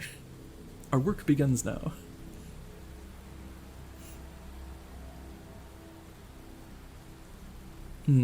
Yeah, so saying that, like, he's trying to cure death itself. While 49 is capable of communicating in a very human way, there's a strange sense of unease that one experiences when in its presence. Make no mistake, there's something very uncanny about this entity indeed. Additionally, we've confiscated that pointed stick that SCP-49 keeps waving around. Part of this was due to standard confiscation protocols for the possessions of anomalies, in part because 49 really is a menace swinging it around like he does. The entity was displeased at first, but after we made some concessions in providing it with test subjects, which are, admittedly, more for the benefit of our own research, it warmed up to the idea.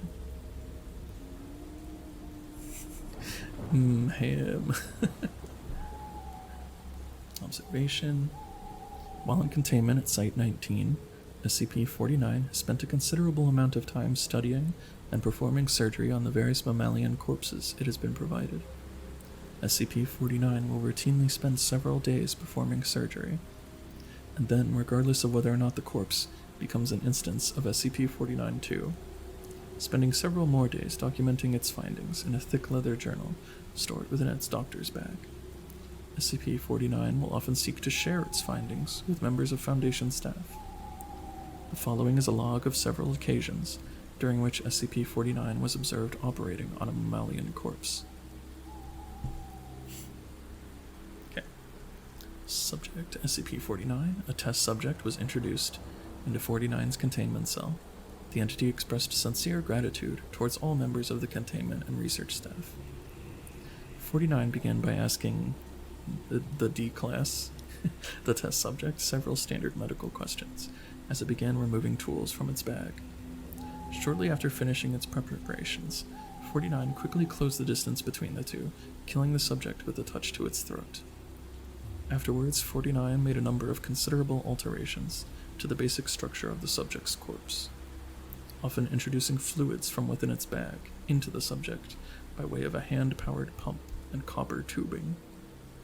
The resulting 49-2 instance became animated, flailing and grasping at the walls of the chamber, with a number of manufactured limbs, while moaning out of an oblong orifice now present in its sternum.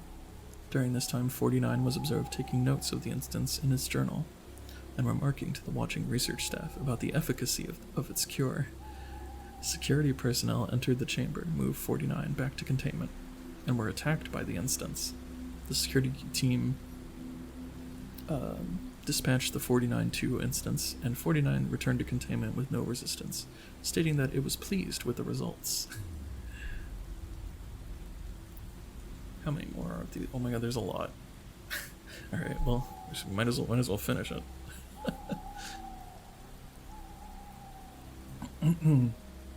Oh, you know what? Oh my god, I completely forgot about manually playing ads. So I apologize if the ads came on at like an inappropriate time. I completely forgot about that.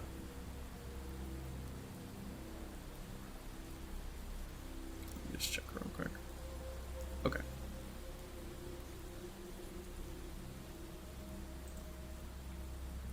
In my mind, I have this small story about a necromancer who is not okay with handling corpses but has to in order to help people and save the world. Sounds pretty good. He's like, I don't want to do this. Let me see. Okay.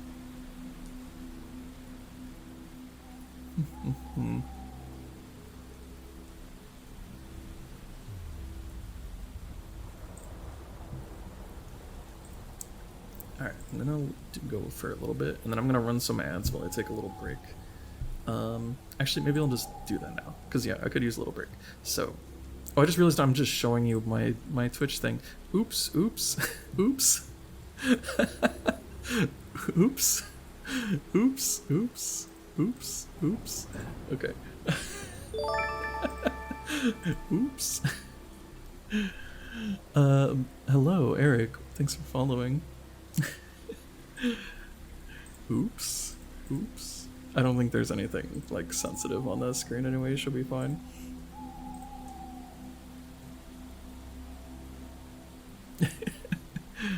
Oops. It's fine. Okay. It's actually interesting to see the control panel. Yeah. Thank you. Thank you. Alright, I don't know why I said thank you. I didn't make it. Anyway, sorry. Yeah, maybe I should take a little break. I'm like going loopy. So I'm gonna be back in just a minute. Alright. I need some more water, and then I'll be back to read some more about this plague doctor. Okay. Okay. Be right back.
Okay, hello. I'm back.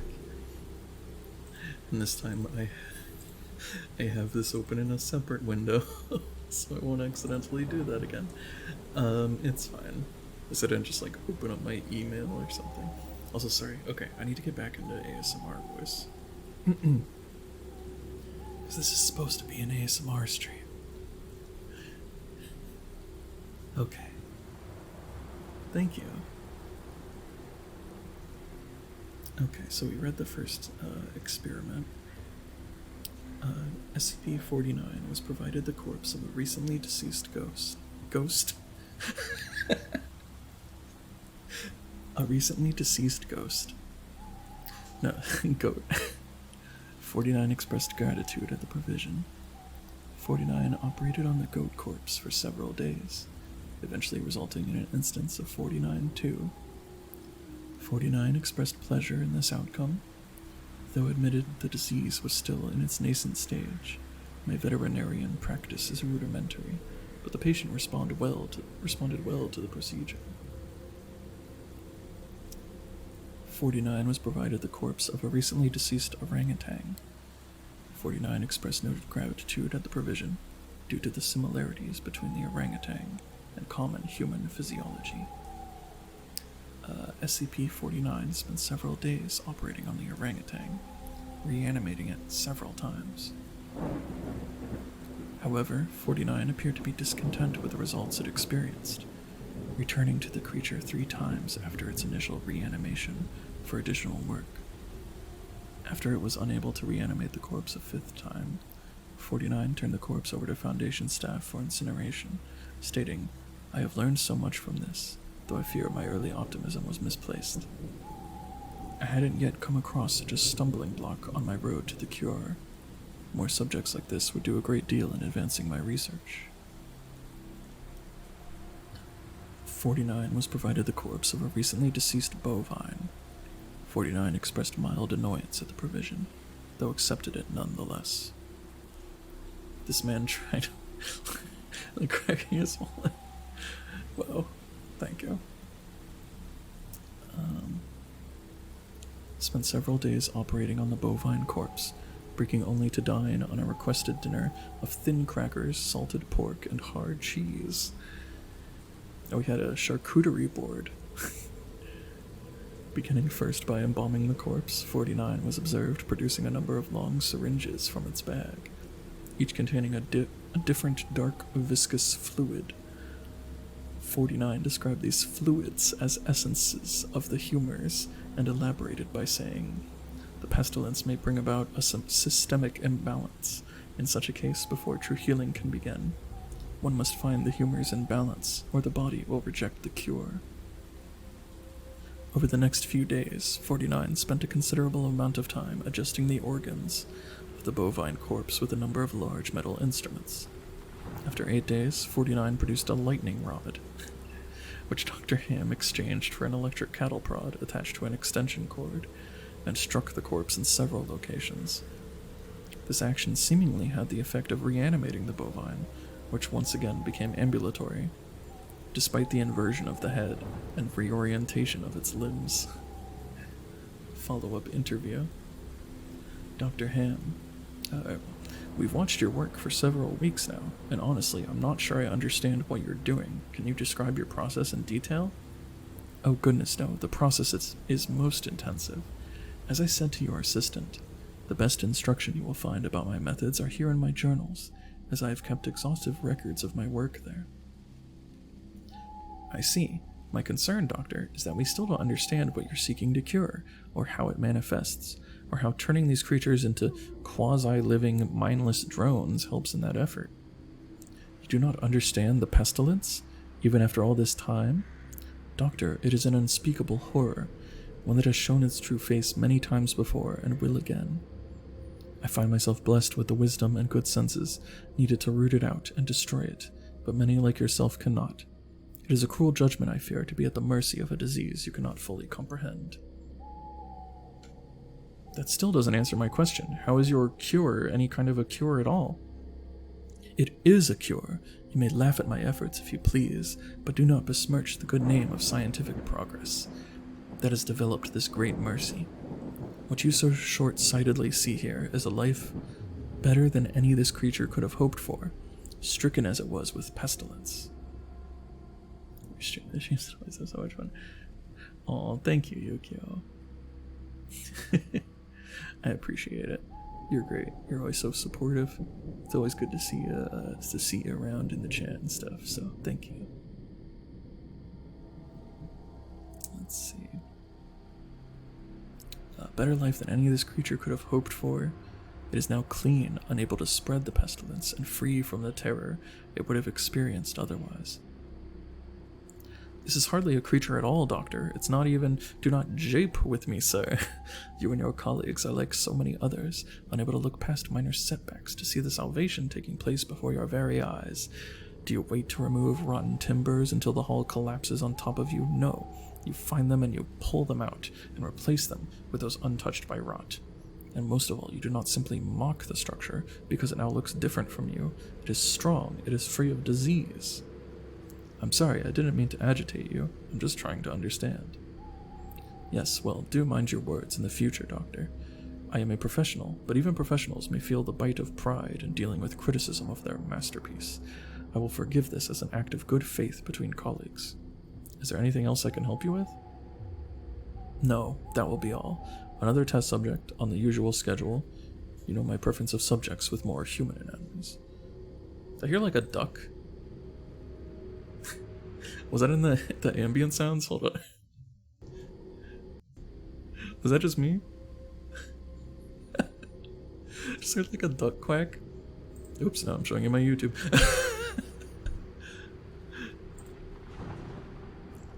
I could have sworn I heard like a duck.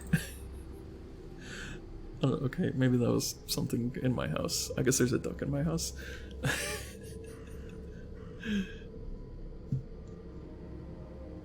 Okay. Researchers' notes. 49 does seem to genuinely want to help other humans, though it has not yet been able to provide a concrete example of what exactly it is trying to save us all from. I've watched it now over several weeks, and while the outcomes do not seem to ever change, 49 continues to claim that it is growing closer to its perfect cure. I think the entity may be more aware of the reality of these outcomes than it would like us to think.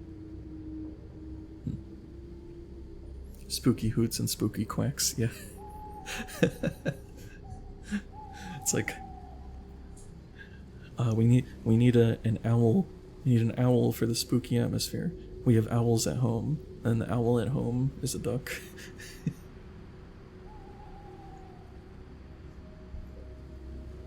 Okay. Alright, we got an incident. Okay. Starting shortly after 49's initial containment, Dr. Ham conducted a number of interviews with the subject regarding its anomalous properties, and over time began to note its displeasure with its subjects and the 49-2 instances. This continued for a period of several months, during which 49 never exhibited any aggressive behaviors. On April 16th, 2017, as Dr. Ham was entering SCP-49's test chamber to conduct another routine interview, the entity began to grow anxious and asked Dr. Ham if he was feeling well. Following protocol, Dr. Ham reminded 49 that the interview was required, after which the entity became hostile and attacked Dr. Ham, killing him. Due to a lapse in security protocol, and because Dr. Ham did not activate the in-chamber emergency system, Dr. Ham's corpse was not discovered until 3 hours later, by which point 49 had converted it into an instance of 49-2. Trying to make spooky ambient with quacks and goose honks. Yeah. Quack, quack. Alright. I need you to explain yourself. No response. SCP-49, you are being directed to explain your actions, and I will remind you that failure to cooperate will result in further restrictions during your containment. My actions do not need to be explained. You killed Raymond Ham and then butchered him until he... No, not dead. No, not dead. He is cured. Cured of what? The pestilence, sir. I had thought you at least would realize what luck it is. I detected it before. What pestilence? You keep going on and on about this pestilence, but you have not once been able to properly identify this disease. What could you have possibly seen in him today that you had not seen so many times before? That it would be worth his life. The pestilence presents and progresses in unforeseeable fashions, and has a queer way of creeping into the unprepared, and call it what you want, Doctor. It was a mercy I did to him. He is cured. He is a vegetable. I would not expect you to understand. You and your ilk have proven time and time again to be not men of science, but men of emotion. You cannot appreciate the horrors I have seen. Those many millions who have succumbed to the pestilence and been changed, your cure cost Ray his life. No, good sir, I have saved it. You would allow this world to slip back into the despair of disease and death, ignoring that I've created a miracle. And what disease? What pestilence? He was a healthy man. He was a good doctor. Am offering it freely to the afflicted. You are not worth this argument, sir. You are short-sighted and foolish. Dr. Ham was sick, and I cured him. I am the only one who can do this. My work must continue. There's so much still to learn. So much. I've had enough of this. Consider your allowances revoked. I'm taking away your allowance, young man. Welcome to Containment 049. We're done here. So much to do, and others can be saved. Even you, though you do not deserve it, might be saved. I can save them all. I can cast down this plague once and for all. I can do this. Only me. I saved him. Dr. Ham, I cured him. He was sick. I know he was sick. I know he was. And you are all sick. But I can save you. I can save all of you because I am the cure. Hello, Kotaro. Welcome. Yes, I am attempting. I'm attempting the ASMR.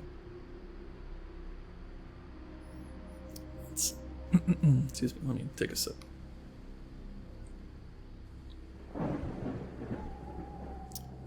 Post-incident report interview.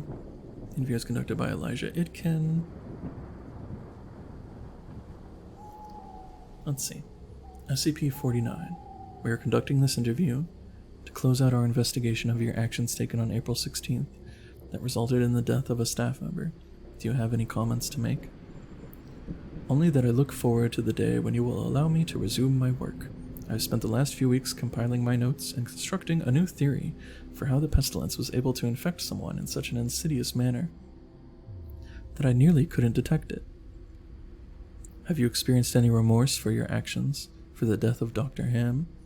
Ah, yes, well, the death of a colleague is always regrettable, but in the face of the pestilence we must be swift, Doctor, and act without hesitation. Dr. Sherman noted in his report that you seemed to be mournful during your initial interview. More, perhaps, I had not thought that. It is lamentable that a fellow doctor became infected, but the work continues. Regrettable as it was, Dr. Ham's death provided important insight. Living human subjects are the only way to proceed forward, I am decided. My cure is of little use on dead flesh, and I have gleaned all I can from your generous supply of corpses. My desires turn towards tending to those still living who suffer from the disease. I'm afraid you're going to be disappointed. Oh, Doctor, I wouldn't be so sure.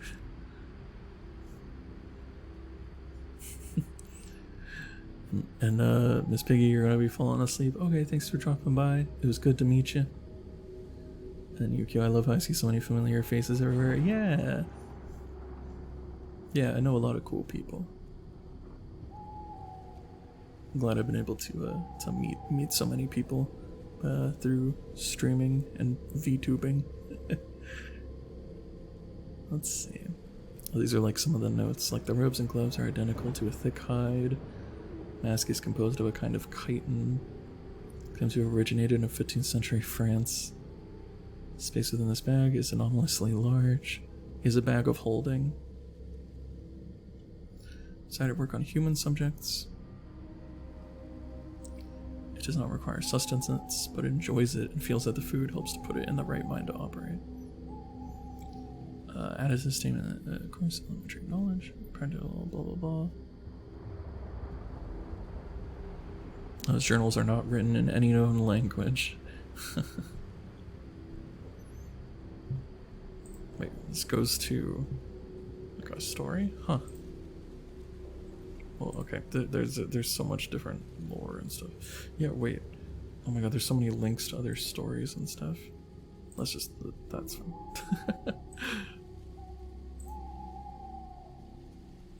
This is pretty interesting.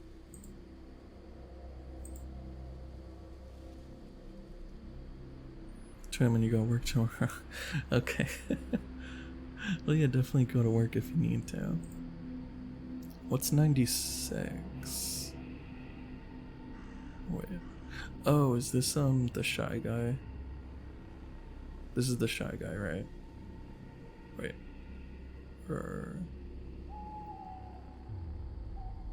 Yes, this is the shy guy.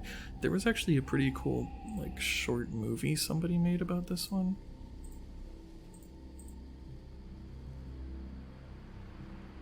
Yeah. SCP-96 is to be contained in its cell, 5 meter by 5 meter by 5 meter, airtight steel cube at all times. Weekly checks for any cracks or holes are mandatory. There are to be absolutely no video surveillance or optical tools of any kind inside SCP-96's cell. Security personnel will use pre-installed pressure sensors and laser detectors to ensure SCP-96's presence inside the cell. Any and all photos, video, or recordings of SCP-96's likeness are strictly forbidden without approval from Dr. in 05. 96 is a humanoid creature, measuring approximately 2.38 meters in height. Subject shows very little muscle mass, with preliminary analysis of body mass suggesting mild malnutrition. Arms are grossly out of proportion with the rest of the subject's body, with an approximate length of 1.5 meters each. Skin is mostly devoid of pigmentation with no sign of body hair. 96's jaw can open to... Excuse me. Burp ASMR. No. Can open to 4 times the norm of an average human. Other facial features remain similar to an average human, with the exception of the eyes, which are also devoid of pigmentation. It is not yet known whether SCP-96 is blind or not. It shows no signs of any higher brain functions, and is not considered to be sapient. SCP-96 is normally extremely docile, with pressure sensors inside its cell indicating it spends most of the day pacing by the eastern wall. However, when someone views 96's face, whether it be directly, via video recording, or even a photograph, it will enter a stage of considerable emotional distress. SCP-96 will cover its face with its hands and begin screaming, crying, and babbling incoherently. Approximately 1 or 2 minutes after the first viewing, SCP-96 will begin running to the person who viewed its face, who will from this point on be referred to as 96-1. Documented speeds have varied from 35 kilometers an hour to redacted kilometers per hour, and seems to depend on distance from 96-1. At this point, no known material or method can impede 96's progress. The actual position of 96-1 does not seem to affect 96's response. It seems to have an innate sense of 96-1's location. Note, this reaction does not occur when viewing artistic depictions. See document 96-1. Oh, do we have like a drawing of it? No? Okay. Upon arriving at 96-1's location, 96 will proceed to kill and data expunged 96-1. 100% of cases have left no traces of 96-1. 96 will then sit down in several minutes before regaining its composure and becoming docile once again. It will then attempt to make its way back to its natural habitat, data redacted. So fascinating. Yeah. Right? Due to the possibility of a mass chain reaction, including breach of Foundation secrecy and large civilian loss of life, retrieval of subjects should be considered alpha priority. Dr. Redacted has also petitioned for immediate termination of SCP-96.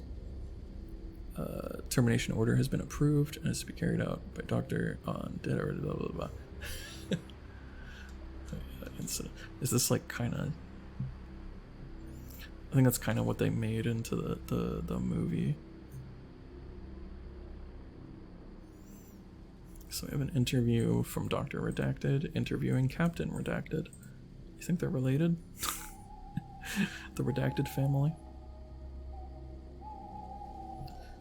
There's a lot of Redacted here.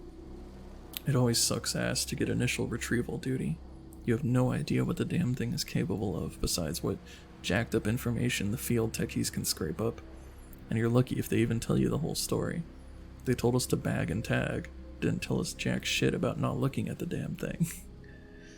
So fast that they got a speeding ticket sent to the don't want to pay. Wow. Could you describe the mission, please?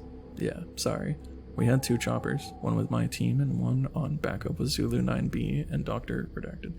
We spotted the target about 2 clicks north of our patrol path. I'm guessing he wasn't facing our direction, else he would have taken us out then and there.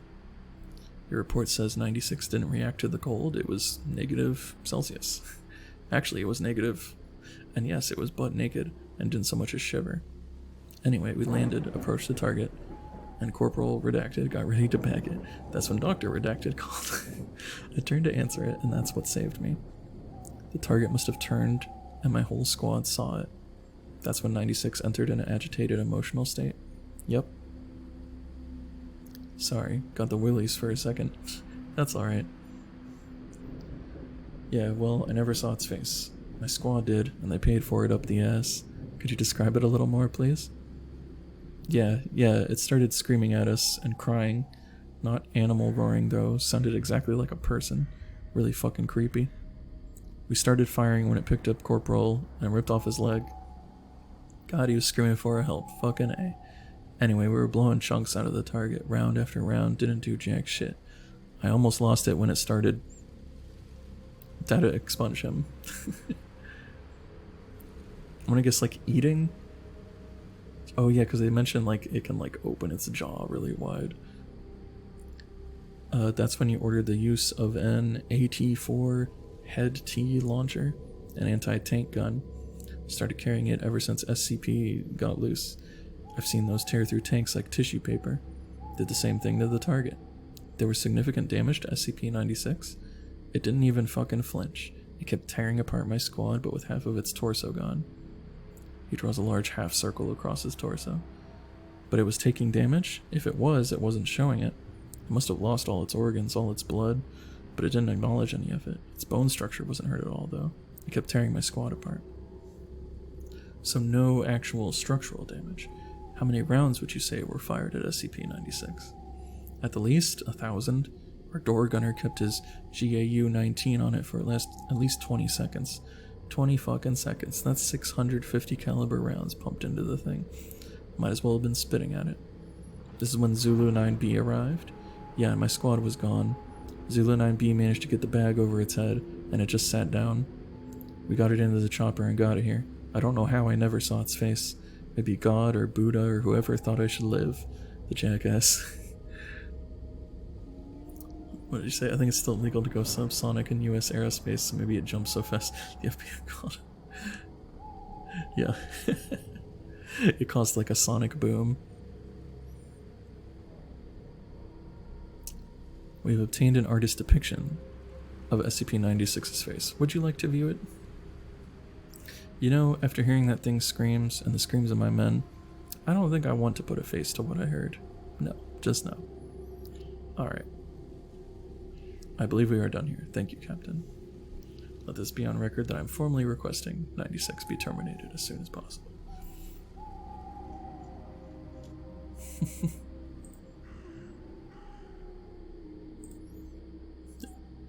That's a cool one. Let's see, what's 682? Oh, 682. He's just a big, unkillable lizard.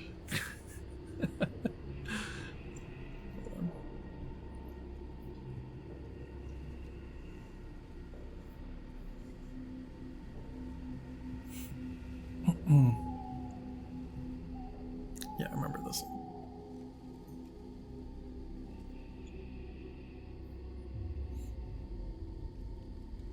SCP-682 must be destroyed as soon as possible. I like how that's the first sentence. That's the first sentence. It must be destroyed as soon as possible.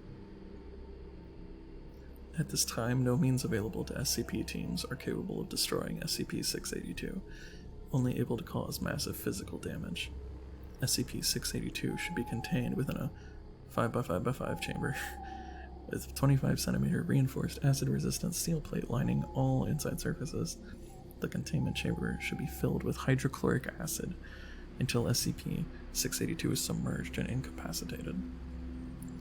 Any attempts of SCP-682 to move, speak, or breach containment should be reacted to quickly and with full force as called for by the circumstances. Personnel are forbidden to speak to SCP-682 for fear of provoking a rage state. All unauthorized personnel attempting to communicate to SCP-682 will be restrained and removed by force.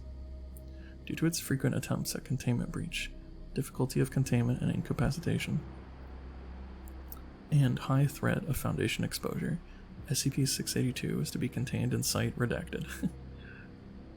Let me start this letter by saying we need to get rid of it. Yeah. Foundation will use the best of its resources to maintain all land within 50 kilometers clear of human development.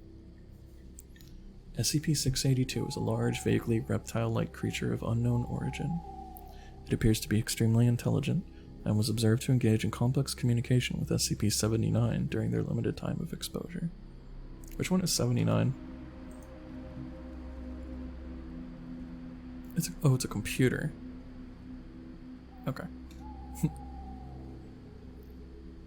SCP-682 appears to have a hatred of all life, which has been expressed in several interviews during containment. 682 has always been observed to have extremely high strength, speed, and reflexes, though exact levels vary with its form.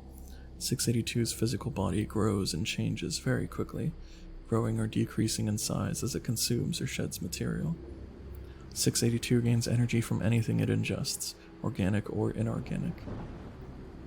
Digestion seems to be aided by a set of filtering gills inside of 682's nostrils, which are able to remove usable matter from any liquid solution, enabling it to constantly regenerate from the acid it is contained in. Complex communication is sending memes to each other. 682's regenerative capabilities and resilience are staggering, and 682 has been seen moving and speaking, with its body 87% destroyed or rotted. In case of containment breach, 682 is to be tracked and recaptured by all available mobile task forces, and no teams with fewer than 7 members are cleared to engage it. To date, blah blah blah, attempted breachers have numbered at 17, while successful breaches have numbered at 6.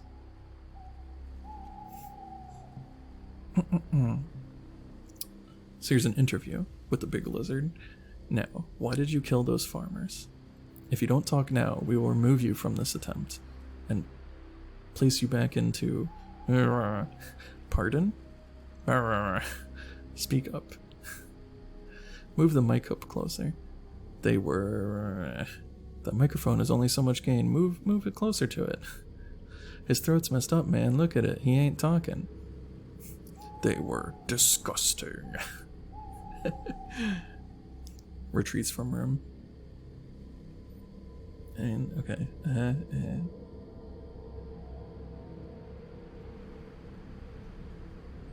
Termination options. Attempts to use SCP-409 on 682. What's 409?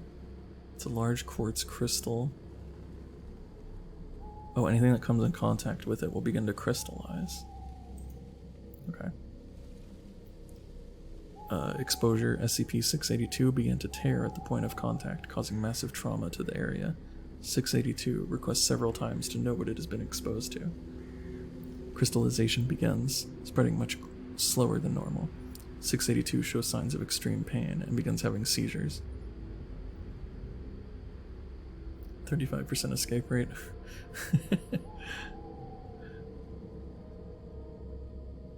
Let me see.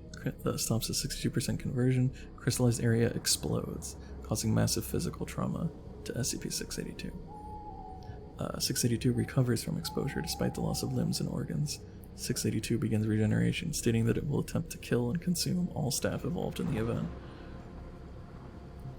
682 appears to now be immune to SCP-409. Use of other SCP items to terminate 682 must now first be tested on samples of 682 before full-scale testing.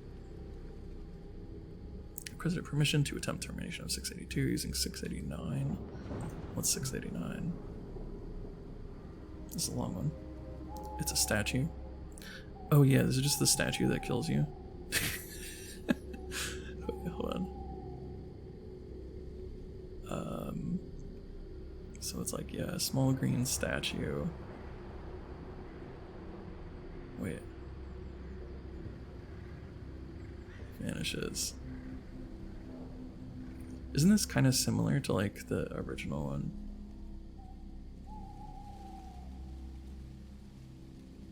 Yeah, like it's just if you stop looking at it, then it'll kill you.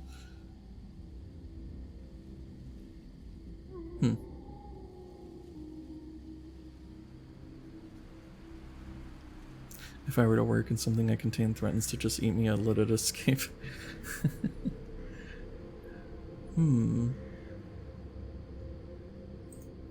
See, this is like the SCP rabbit hole, because you look at one and then it's like, oh, we tried to use this other SCP. Let me finish this. Our request is currently pending approval. So suggested to use 182. It's expressed reluctance. Which one is 182? Caucasian male. Oh wait, is this oh. This can like enter the minds of other people. Interesting. Anyway, that's 682. That's another like famous one.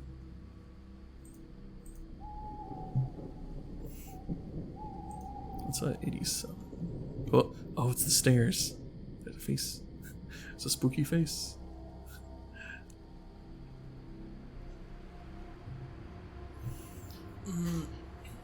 So this one is basically, it's just a staircase. Oh yeah, it's located on the campus of Redacted, so it's at like a college. Doorway, blah blah blah, is basically locked. Watch so many animated videos about the SCPs can confirm that the rabbit holes indeed do. Right. There's so many, there's thousands of them at this point. They're on the 8,000s now? Well, the 7,000s, I guess. Yeah. Although, see, these are ones that haven't been done yet. What's Screamy.aic? God, it would take forever to read all the SCPs. Yeah, because here's the 6,000. See, these are all filled in. Once they like fill up. Oh, well, okay. There are still a couple numbers available. But yeah. Termination attempt. Skirting board world. What? Site 55. Let's just kind of hold on. The piss world? The piss world. Okay, let's take a look at piss world. I gotta know. I'm currently viewing the accessibility mode. We gotta know about piss world. Properly hydrated civilians. What? What is this? What? Also, man, they have like a new fancy format. I'm guessing for new stuff. So they're tablets. Here, let's just kind of like try to look through a bunch really quickly. So what's Piss World? Website. Is it pissworld.com? Previously been in warehouse.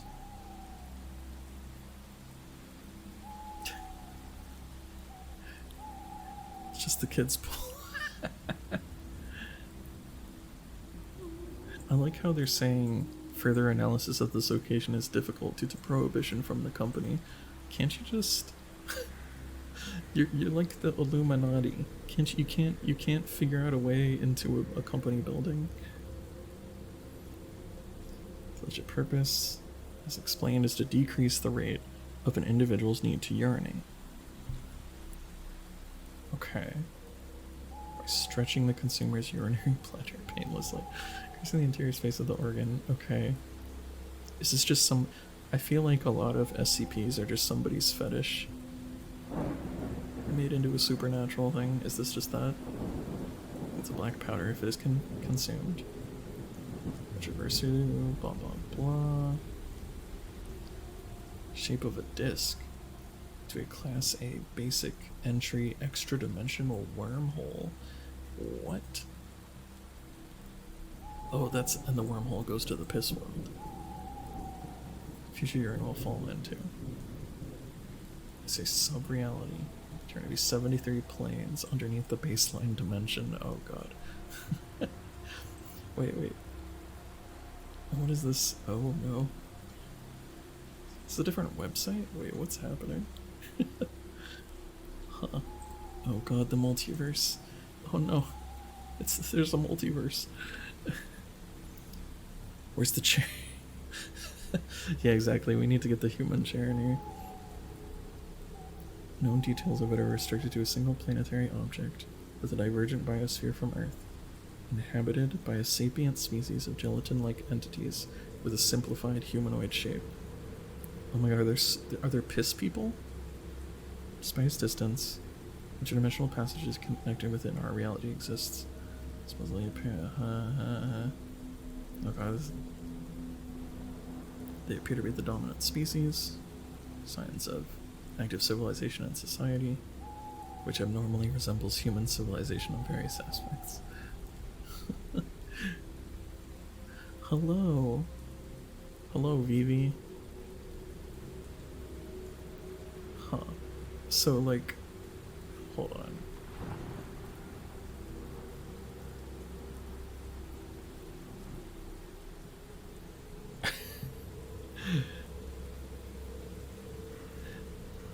Hi Phoebe, we're reading about pills that make your piss go to another dimension.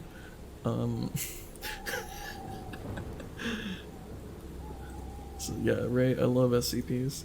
Where else besides SCP could you find a story about pills that send your piss to another dimension?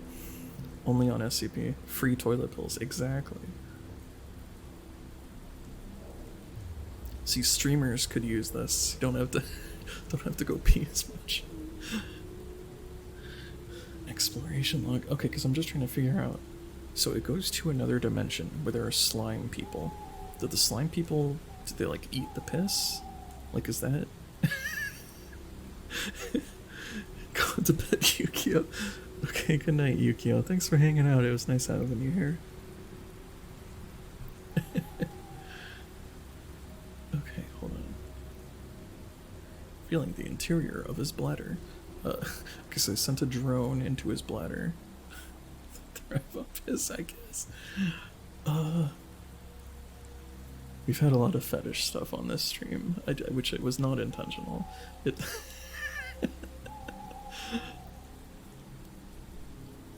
Okay, so like the drone went into his bladder, and went through the wormhole. Discovered a surface, massive body of yellow-colored liquid. Confirm it to be urine from several different humans, as well as, in some portions, belonging to no organism at all. Rest in peace. Yeah. Because advancing on the ocean's surface. Here you go, here's the here's the piss ocean.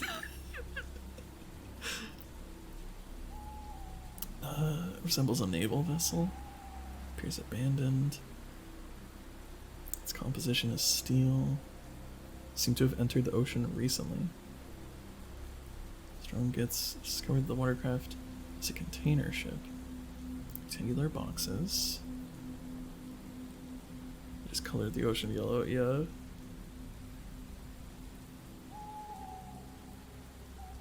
Okay. Rotten. Continue on northwest. Massive land, yellow brownish coloration. Why is there a piss world for the cemeteries? Kidney stones.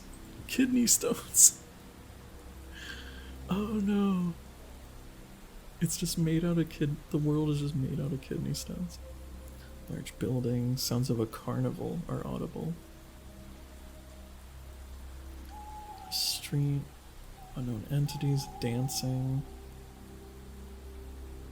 In a humanoid form. This is the decorations. Let's take notice of the drone. A net launched. Wait. Is causing the UAV to fall to the ground.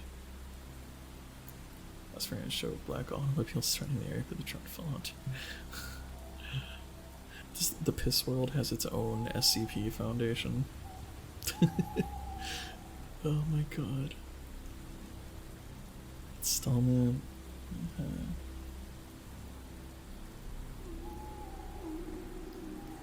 Let's see.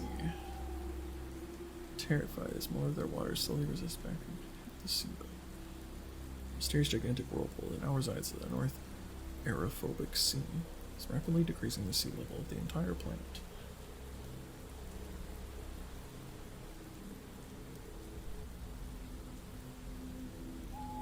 Origin is not entirely known. It may be caused by gravity-based weapons from the Great something war. So, okay, so this world, there was like a weird whirlpool. In the office. They apologize for communicating with you. Natural gateway. Things we saw on the other side were horrifying. Creatures that. Hopefully you're right. We even saw signs of it, but everything was just so big. Even with my full army, access to the dimension fell and seemed to the size of everything. It's unsuitable for habitation. That's not what makes this peculiar place special. See, one of my commander's teams accessed some underground dungeons in that dimension. It was a hideous, disgusting catacomb filled with foul smells and lost critters. Purpose appeared unknown. So he was in a sewer. that changed until we encountered a wide canal where we found it, our seawater. It was here. Oh my god. Anyway, since it was contaminated with other materials, we tried to get as much clean seawater as we could. It got mixed with the other liquids. Oh my god. What the hell? Okay.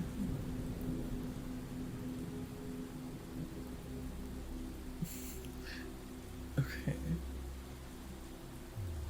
Uh-huh. So this is like a thing from somebody who works like that company is making these pills that create the wormhole in people's bladders so that people will send water to will send piss to the piss world. Oh my god. Okay.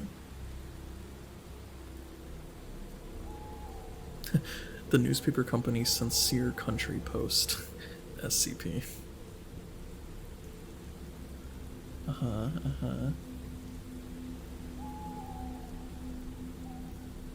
Dear SCP, our world was slowly dying, our ocean, the essential component of our planet, was being drained away by a gigantic unnatural whirlpool.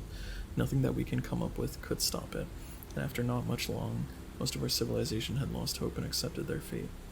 However, after searching for various realities to escape to, we found your world, and with it we found a gift from the gods, an endless supply of our homeworld seawater. Finally, we discovered a chance to prevent the apocalypse and save our world. After complicated research, planning, and strategy, we could successfully extract the liquids from your species harmlessly and bring it to our lands. We thought that it was finally done, an era of suffering was coming to an end, and nothing else could get in our way. Of course, we would soon be proven wrong when you found out about us, stealing our pills, disrupting our sales, trespassing our world, and causing worldwide hysteria. Do you have any sympathy for our suffering?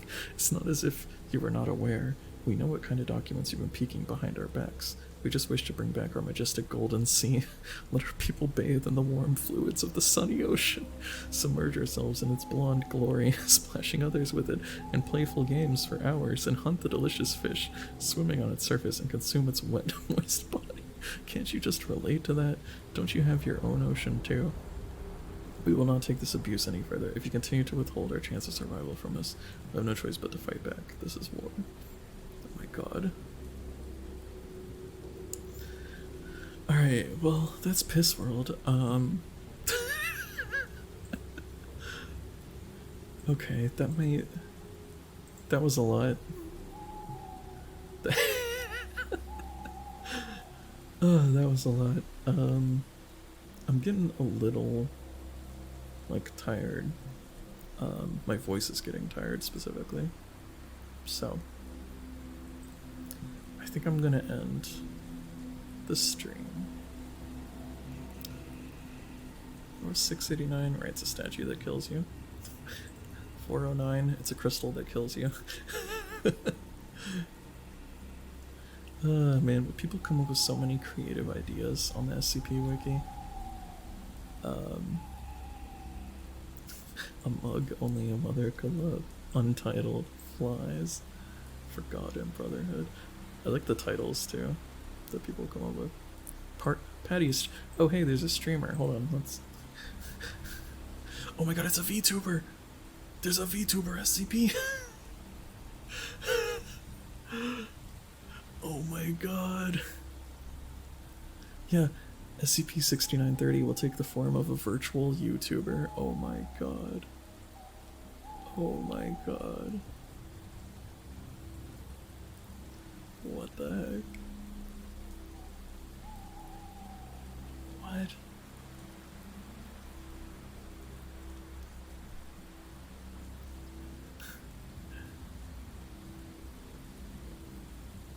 Wow. Huh.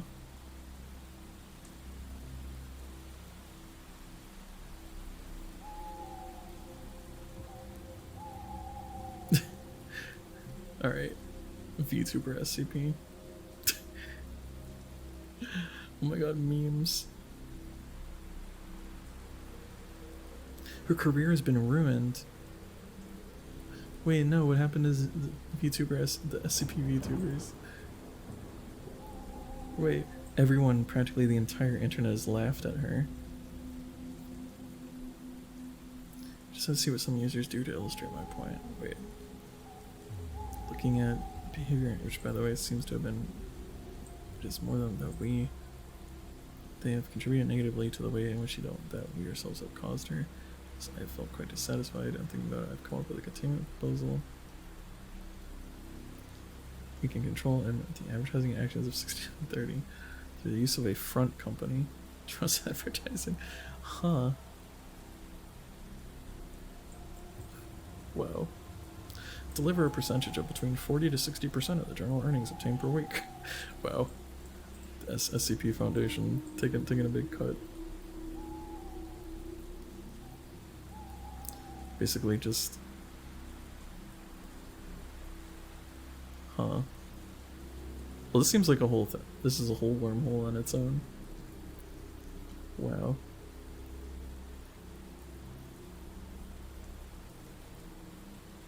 Huh. Anyway. let's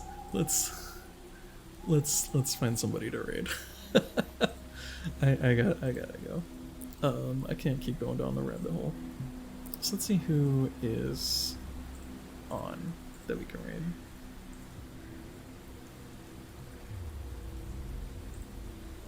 Who is on?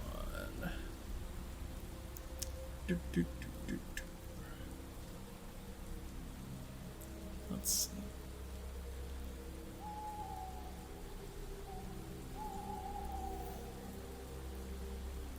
Oh hey, Kotaro, who dropped in earlier. He's playing a spooky game. Playing the mortuary assistant. Oh, there's an add-on right now. Oops. I gotta get better at... I gotta figure out a system to remind myself to run ads. I'm gonna wait for the ad to end and then we'll do the raid.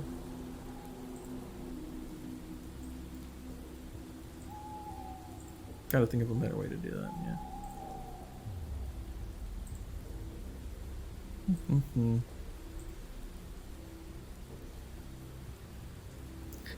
Cause I just want to run the ads to like prevent the turn off the pre-roll ads, you know. Thanks for the hydrate, Cronus. I need that. I've done a lot of talking. I don't usually talk so much. Well, and the ad's almost over. Oh man, yeah, I'm at 496 followers. That's pretty cool. Only 4 more to get to 500. I gotta think. I gotta maybe ask for some ideas about what to do to celebrate when I get to 500. That'll be cool. Anyway, we're gonna raid my buddy Kotaro. I'm glad that he like wasn't streaming for a while. I'm glad that he's streaming again. Is it working? There you go. All right, everybody, go say hi to the potato. Go say hi to Potato. He's playing the mortuary assistant. Enjoy some spooky times. All right. Yeah. I think that's it. Probably won't be streaming tomorrow, but I'll probably stream on Friday. I'm gonna do more of the demo disc, and then I might do some of Plague Tale on Saturday. We'll see. And then on Sunday is our big like Halloween stream. That's gonna be over on Grezzy's channel. So go, yeah, do that. Okay, that's all. Bye.